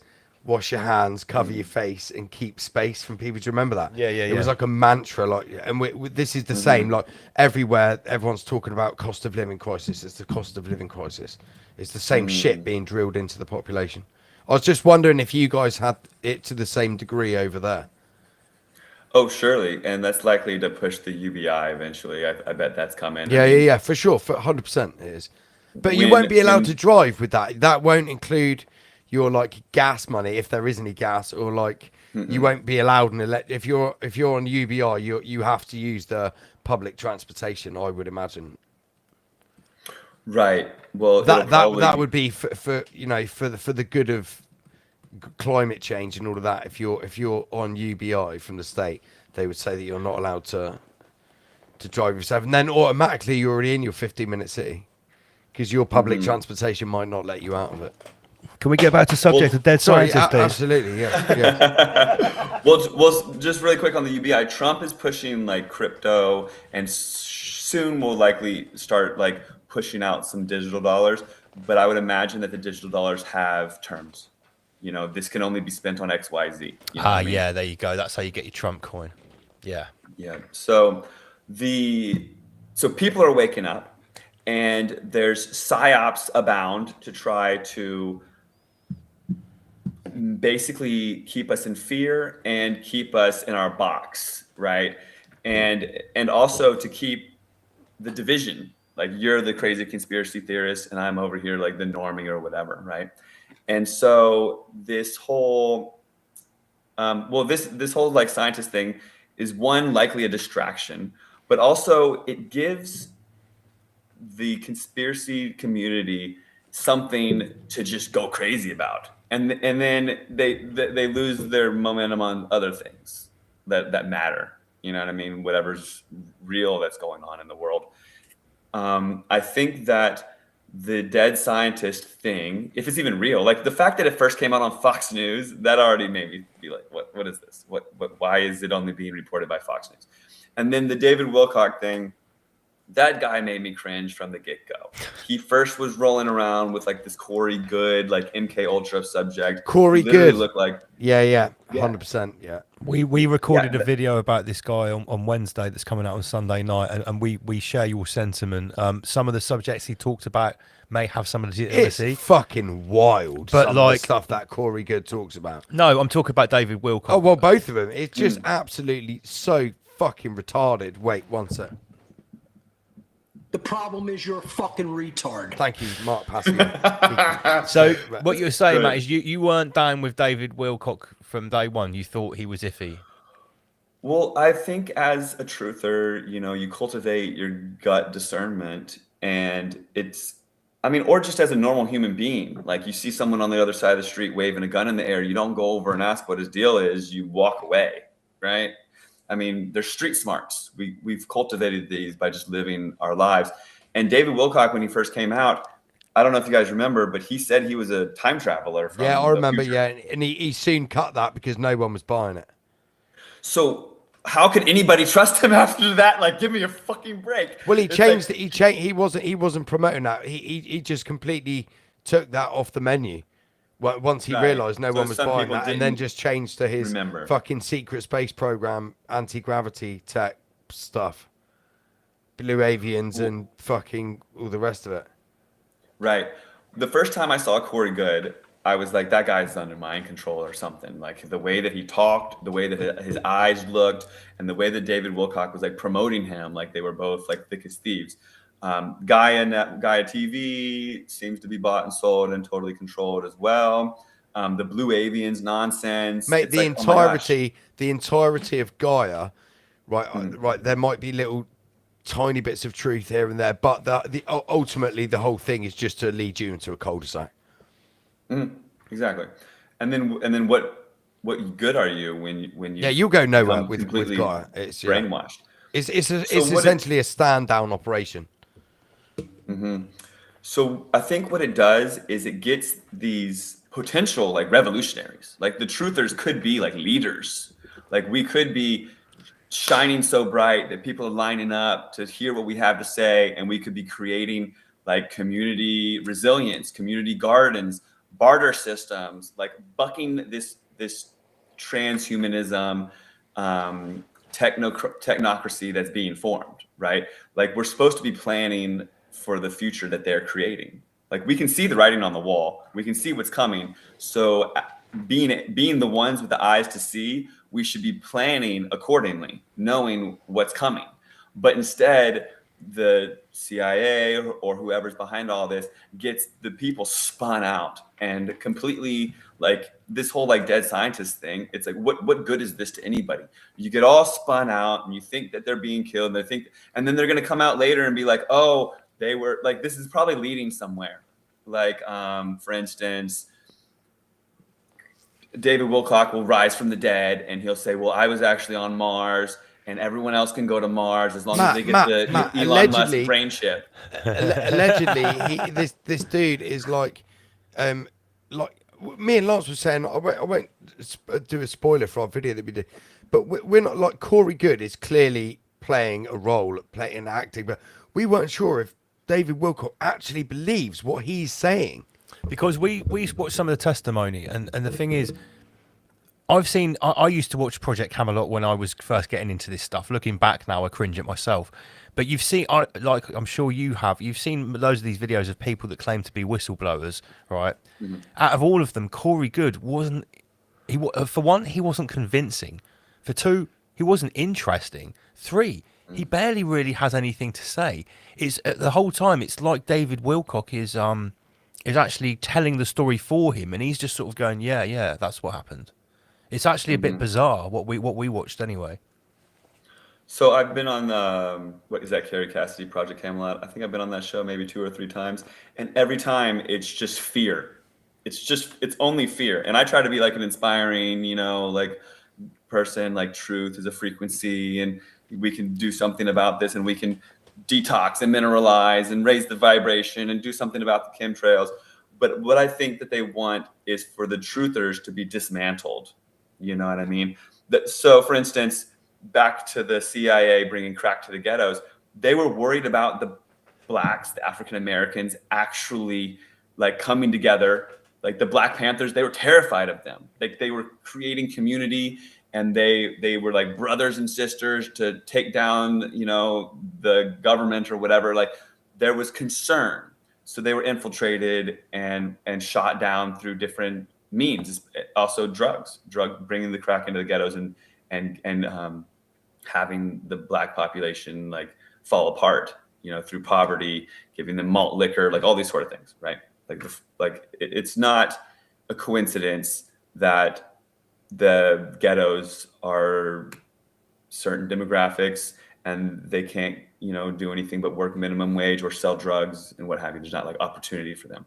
So for the truthers, it's like a consciousness thing. Like we are the trailblazers, and we very well could come together. Like during the lockdowns, for instance, during COVID, there was such an opportunity for us to come together and form communities and have our own like parallel society where we were like growing a perpendicular. Yeah, but they people didn't, Matt, because they were getting paid from the government to sit at home on their ass. Yeah, and but also consume conspiracy media. There's also controlled opposition like feeding that. There were people like going and saying, we're going to create a community in Mexico, and don't worry, once I have it all set up, I'll tell you where it is and you can come. And people are like, oh great, I'm glad you're doing that, because I was considering doing it myself. There's aspects of controlled opposition that keep people from stepping up to the plate, essentially. You know what I mean? And I think that things like this, like the Corey Good, the David Wilcock, this is all leading people down this rabbit hole that does them no good. Like it's a cul-de-sac. It's a cul-de-sac. It'll lead you nowhere. Exactly. And so my feed is filled with like David Wilcock. He was such a hero. Rest in peace. Oh my God. So you've got people like all upset about his death, which is probably just like a big loosh fest, you know, for one. Yeah. People are broken and thinking that these amazing scientists were gonna like, I don't even know what this is gonna get spun into, but this is going somewhere. They're building this, and the fact that it's out of Fox News, but then the conspiracy community, the truthers, like, believe it. They only don't believe things when it fits their narrative, which is really hard for me. You know what I mean? I find that really difficult because the mainstream, we shouldn't be believing it regardless, even when it's saying that our heroes, which I don't know why anybody would have David Wilcock be their hero, but even when they're saying our heroes have died, we have to question that. I don't know why anyone would have a hero. That's a good point. Yeah, I think people should look up to their own themselves. hero. Yeah, be your fucking own hero.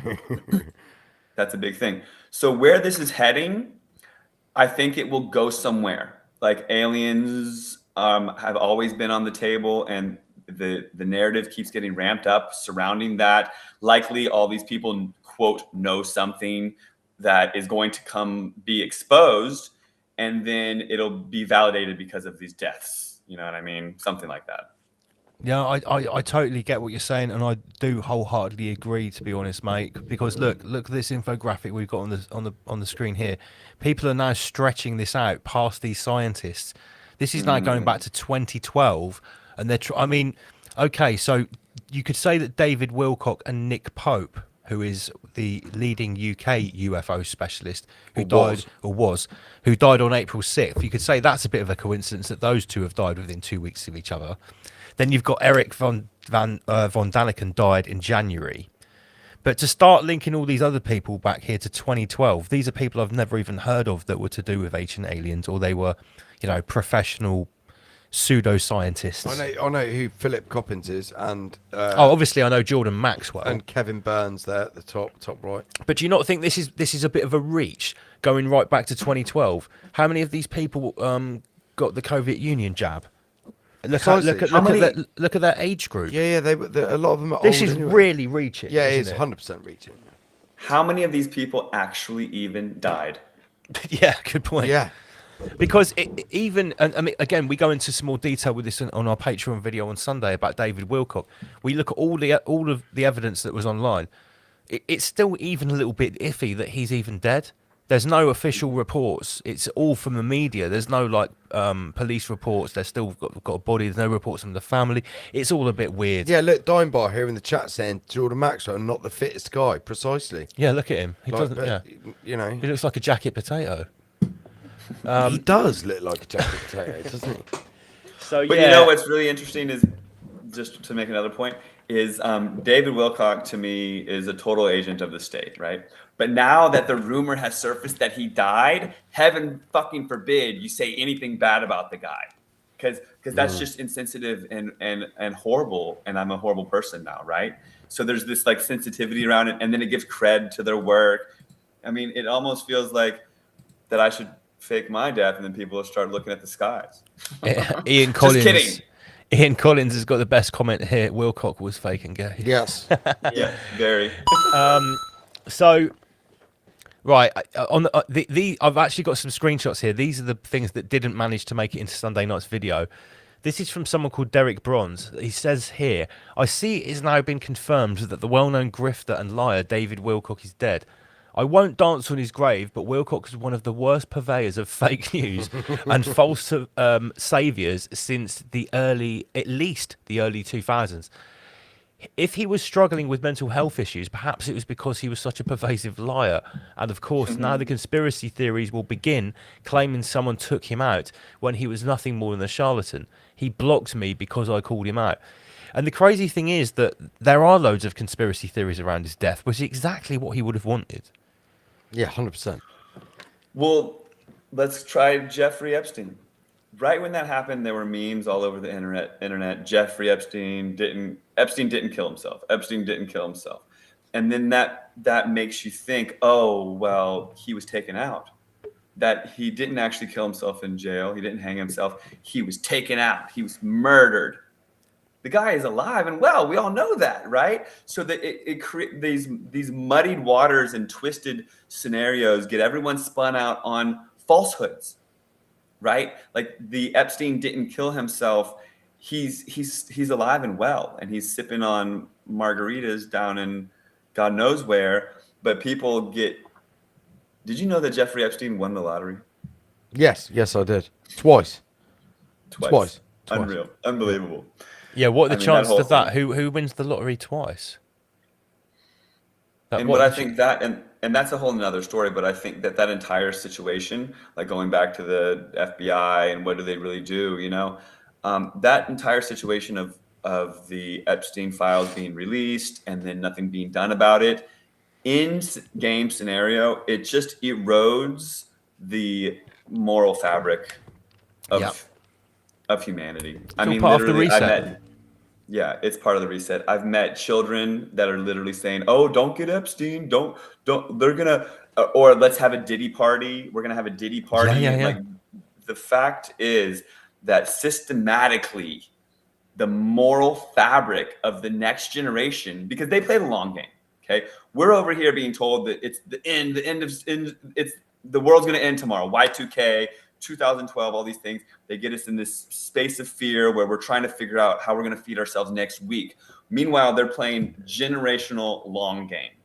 So they have a big bullseye on the children that are being born today, you know, and they have it so that they'll come into a world where the erosion of morality exists to the degree that, you know, it's absolute chaos, and Satan is alive and well, you know what I mean? And people don't even believe in the light anymore, and it's okay to block the sign, and pedophilia is just a way of life, you know, it's just a different. Yeah, I'm totally down with what you're saying. We've actually got a phrase to describe this, and it's sort of like, this phrase is actually the antithesis of the Great Awakening. It's been called the Dark Enlightenment. So instead of everyone having a great awakening about the terrible hidden secret and then eradicating it in the Great Awakening, what happens is the terrible hidden secret is deliberately revealed to everyone to normalize it. Mm-hmm. And that is the Dark Enlightenment. Which it was from 2020. Yeah, and I think what that's what you've actually just described there perfectly. I'm conscious we've got about 19 minutes left of the stream with you, Matt, and I've actually collated 4 very short clips here, which are sort of a little bit climate environmentally and weather links. Yes. What should we start with? This one. We mentioned the Iran war earlier on. I came across this clip and it immediately made me think of you, mate. Here we go. سرید سد داریان در شمال غربی استان کرمانشاه در شهرستان کاوه.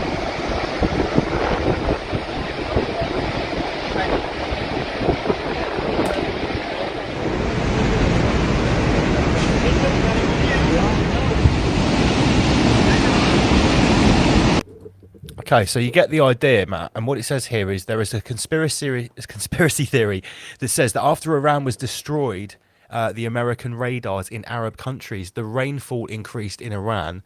I wonder if this is true, but Adumadillah, for God's mercy in Iran, here is the overflow of a dam in Pave in Iran. I think what they're saying, after 7 years, this is the first time they've had a flow like this. Is that crazy conspiracy theory, Matt, from what you know? Well, that's fascinating. And like back to the Dubai thing, I think that this is all becoming very normalized. There's private companies now that are dimming the sun without any transparency or scrutiny.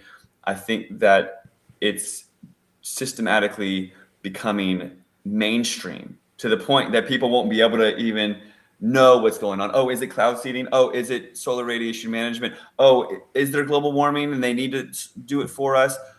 This seems to be just normalizing the weather engineering, you know, through seemingly like conspiracy revelations, but in game, they want it to be like official and public, but not disputed, you know? Well, we coined it something like, what would we call it? It's like the mainstream alternative.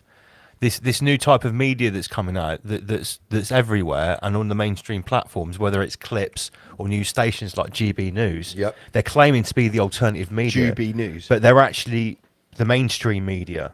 It's Yeah, like of it's course they are. mainstream Like Piers alternative. Morgan. Yeah. He claims to be alternative media, but he's not. He's a fucking product of the mainstream. Well, he's just doing Tucker, his show. Tucker online. Carlson Yeah, as well. Tucker Carlson. You know, some of the stuff he's talking about, it would be tinfoil stuff a couple of years ago. And look at Clandis Ovens. Yes, exactly. Another great So example. During the rally in London, in Marble Arch last year, Piers Morgan came up and grabbed the microphone and tried to speak. And luckily, I had the intel and awareness to not let him be involved. But he literally did not. grabbed the microphone. Yeah, and then he went out in the crowd with a megaphone and tried to speak over me while I was speaking. Wait, hold on, Matt. Hold on, Matt. Are we talking about the same person, Piers Morgan? Yeah, the old bloke with the glasses. No. He doesn't. Oh, you're talking about Piers Corbyn. Piers Corbyn. Oh yeah, we are. Oh talking no, about yeah, this. he's an absolute idiot. Mhm. Oh Sorry. mate, no. Piers Corbyn which is Jeremy Corbyn's brother. I've been side by side with him at protests before, and the people that he goes there with and he associates with look like literal tramps. I'm convinced that he is put there to make truthers look stupid and give people a bad name. I've seen videos of him. He looks like Rumpelstiltskin. You've seen is it him that had a flamethrower at one of those Hope events, at those children's events? Surely not. And was demonstrating a flamethrower or something like that. You know, just really fucking weird and reckless shit. So he tried to get on the mic at your thing. I guess Piers is a common name. I didn't even know that. Yes, he did. And then after the entire rally was over, he went up and grabbed the mic and just started speaking. And then we had to take it away from him. So he got on his megaphone and tried to make a scene. But luckily, even though there's so much controlled op in the States and in England and all around the world, really, there are some amazing awake people. And we're able to find each other just by being on the same frequency.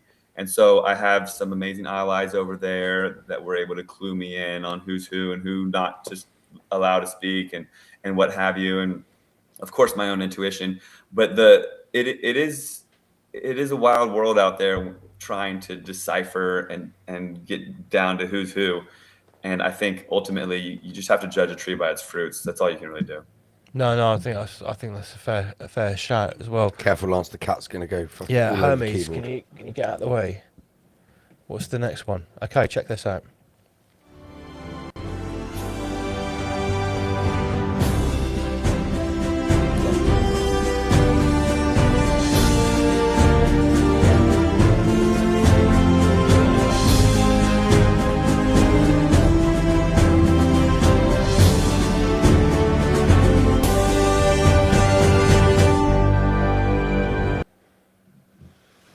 No, on the face of it, it's quite impressive, isn't it? You know, terraforming or the desert or geoengineering the what's that? The Talamaukan Desert in China. Is this as benevolent as it looks, Matt? In your opinion, this kind of stuff?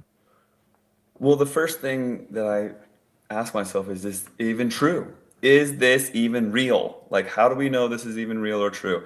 And then second thing that comes to mind is what's their end game with this? Like, are they trying to convince people that weather engineering is a great idea, or that China is on top of it and we should take a page out of their book? You know, because they do have social credit systems and all these other things over there as well. Are they practicing for terraforming Mars?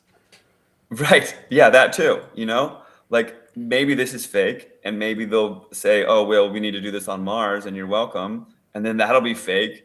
Like, we're entering into a world, like with this AI, the way that it's come out and everybody gets to bicker over everything and not think anything is real, and then now nothing is real. I think it's going to create a superhuman where we have like such intuition and gut discernment that we are unfoolable. But until then, there's going to be a lot of fooling. There's going to be a lot of tomfoolery going on where people are just completely bamboozled, like left and right. Like, this is probably completely fake, but we'll create another story on top of it that leads to another story. And then Donald Trump will be saying that he's going to, you know, terraform the desert in the US or something like that, and then everybody will be all excited about it, and it'll just push open the door more for geoengineering and what have you, because slowly but surely they're normalizing the spraying. The Dubai rain thing, I thought that was a normalization like attempt as well, where people Yeah, are 100%. thinking, oh, this is a thing, this is good. They've taken old technology and then they're reintroducing it to us under their narrative to push their end game. Yeah. Yeah, I'm down with you. What else on have we that. got there, Lance? Okay, I've got 2 more clips. One is called cow vaccines, and the other one is called box of ticks. What should we do first? Do the cow vaccines. Cow in France. vaccines, Yeah, okay. yeah. We're going to France. Toujours now, dans le Matt. même sens, monsieur. Eh non. Non, je discute plus. C'est pas la peine, vous ne voulez pas entendre. Non, mais je comprends, madame. Non, si vous compreniez, monsieur, vous ne seriez pas de là, moi. Parce que vous connaissez pas l'histoire de la ferme. Non. Si, monsieur. Non, monsieur, je connais pas l'histoire de la Voilà. ferme. Donc, nous allons arrêter de... Okay, so I thought this had subtitles. Luckily, I remembered what this video was about. This is the gendarmerie in France using high-tech thermal imaging cameras to check if farmers are hiding unvaccinated cows from the inspectors who are going to come and force vaccinate them if they're hiding them. So there's a few different things going on in that headline, which I've just summarised there. For one, they are force vaccinating cows and farmers are hiding their cows. And for two, they're using thermal imaging camera, probably on drones. It's probably a lot more sophisticated than they're using to stop the boatman invasion of Yeah, the channel. 100%, I think that's why I chucked this one in there. But is this more evidence of the sort of an increasing bioconvergent digital police state?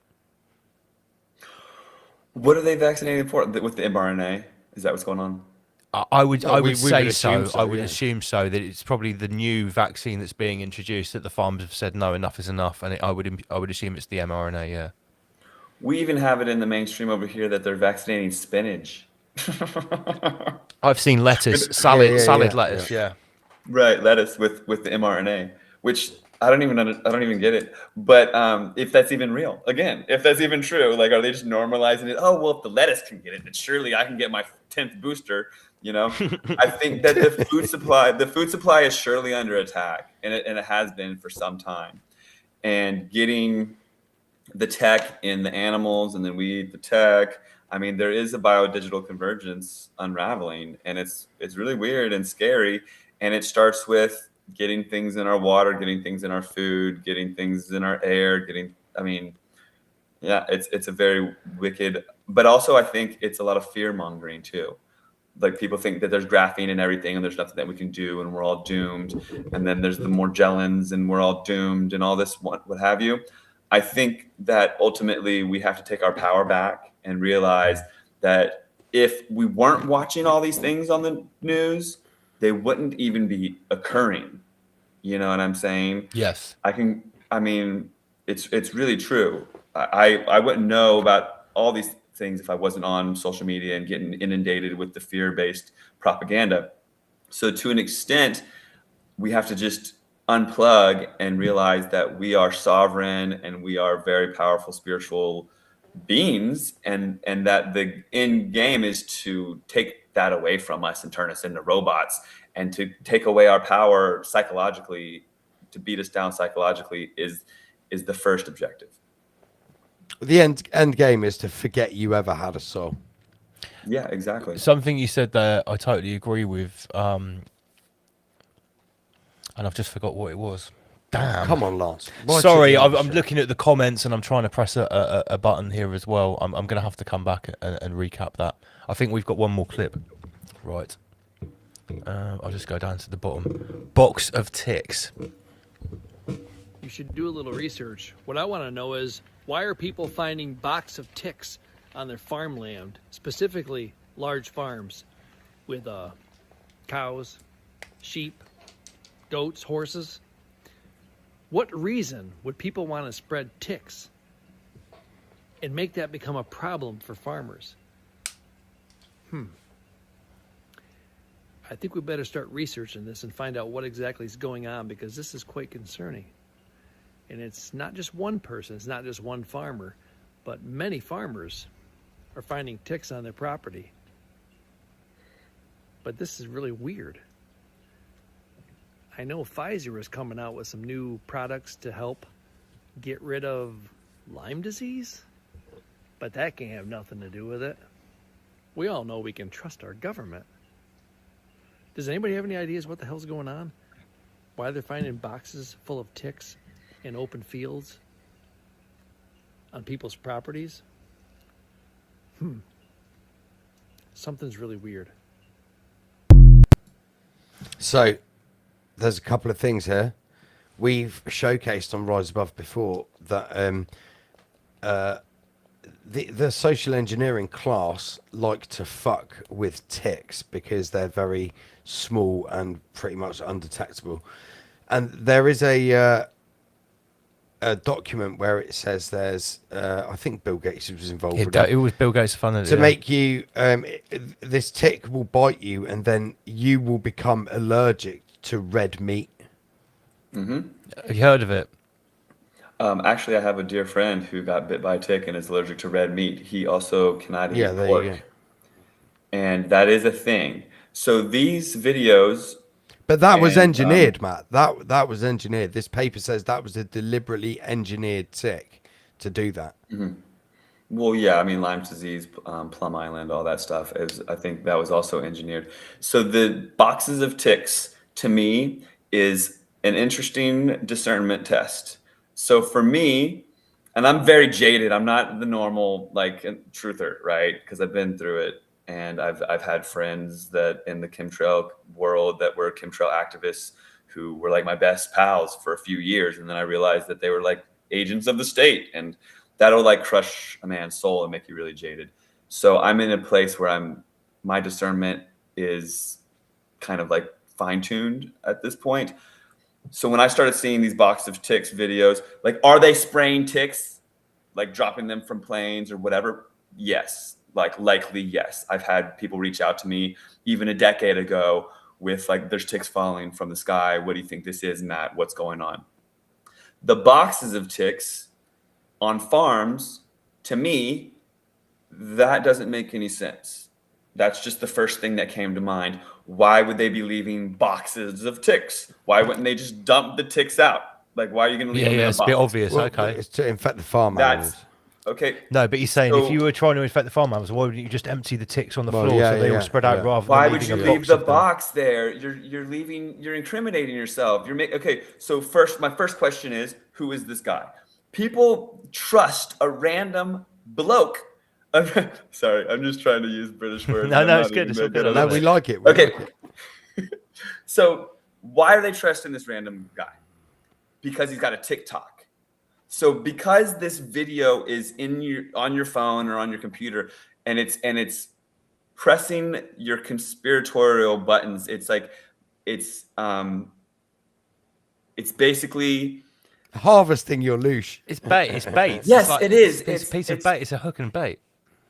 It's pushing your I'm sorry, I'm lacking the words. You've got these ideologies in your head, and they're amping them up by telling you what you want to see and what you want to hear. So they're giving the conspiracy theorists something to run with, and then people go nuts with it and share it, and they're like, oh my gosh, they found boxes of ticks, and look, there's even this video. The TikToker has a video of the box of the ticks. It's like, just because it's a TikToker with a video and it maybe went viral because they let it go viral doesn't make it true. Like, who is this guy? What is his motivation? How do we know he's not being paid? How do we know he's not even AI? Of the boxes of ticks? Yeah, why didn't so if there was a box of ticks on my farm, the first thing I would do is take a photo of Yeah, it. yeah. That should be going viral. Yeah. So the fact is, like, the box of ticks probably would have been dumped out if it was really being planted on someone's land. Like, why would they all be in the box? Like, this just doesn't make any sense to me at all. But they have to disclose what they're doing, and that's probably part of the disclosure, because they are releasing ticks, and they do have these diseases in them, and they do have this new disease in them, which will make you not able to eat red meat. That is part of the agenda. But are there boxes of ticks being placed on farmland? That just sounds kind of doesn't make any sense to me. Yeah, it doesn't make any sense. It seems like that's just adding to it's fueling the propaganda of in the conspiracy world, getting us all spun out on something that's not true. Yeah. And when we're sinking our hooks into falsehoods, we're not on that frequency of truth. You know, it's just amplifying something that we already think is true and giving us something to sink our teeth into, but it's really just lies that we're spreading, and that's not getting us There's a anywhere. great comment here. I know we got to wrap up in a sec from these being ironically on TikTok. Yeah, of course. Matt, we have to wrap up because we've got to keep it under 3 hours, literally 50 seconds left. I want to say thank you very much for joining us once again. Give a 10-second, 20-second plug for your website. Yeah, please check out frankenskies.com. If you haven't seen the movie, please do. Join us in London if you can on the 20th June, Marble Arch. There's a website, stopgeoengineeringlondon.co.uk with the information there. I look forward to seeing you all there. Guys, we will see you lot on Wednesday night. Sign up to Patreon. The QR code has been on the screen and the link is in the description. I want to thank you once again, Matt Landman, Rise Above TV. Thank you, everyone, for joining. Word to your nan. Word to your nan. Join Patreon and see you all on Wednesday night. Thanks, Matt. Thank you, guys. Have a good night. Peace out. Rise Above.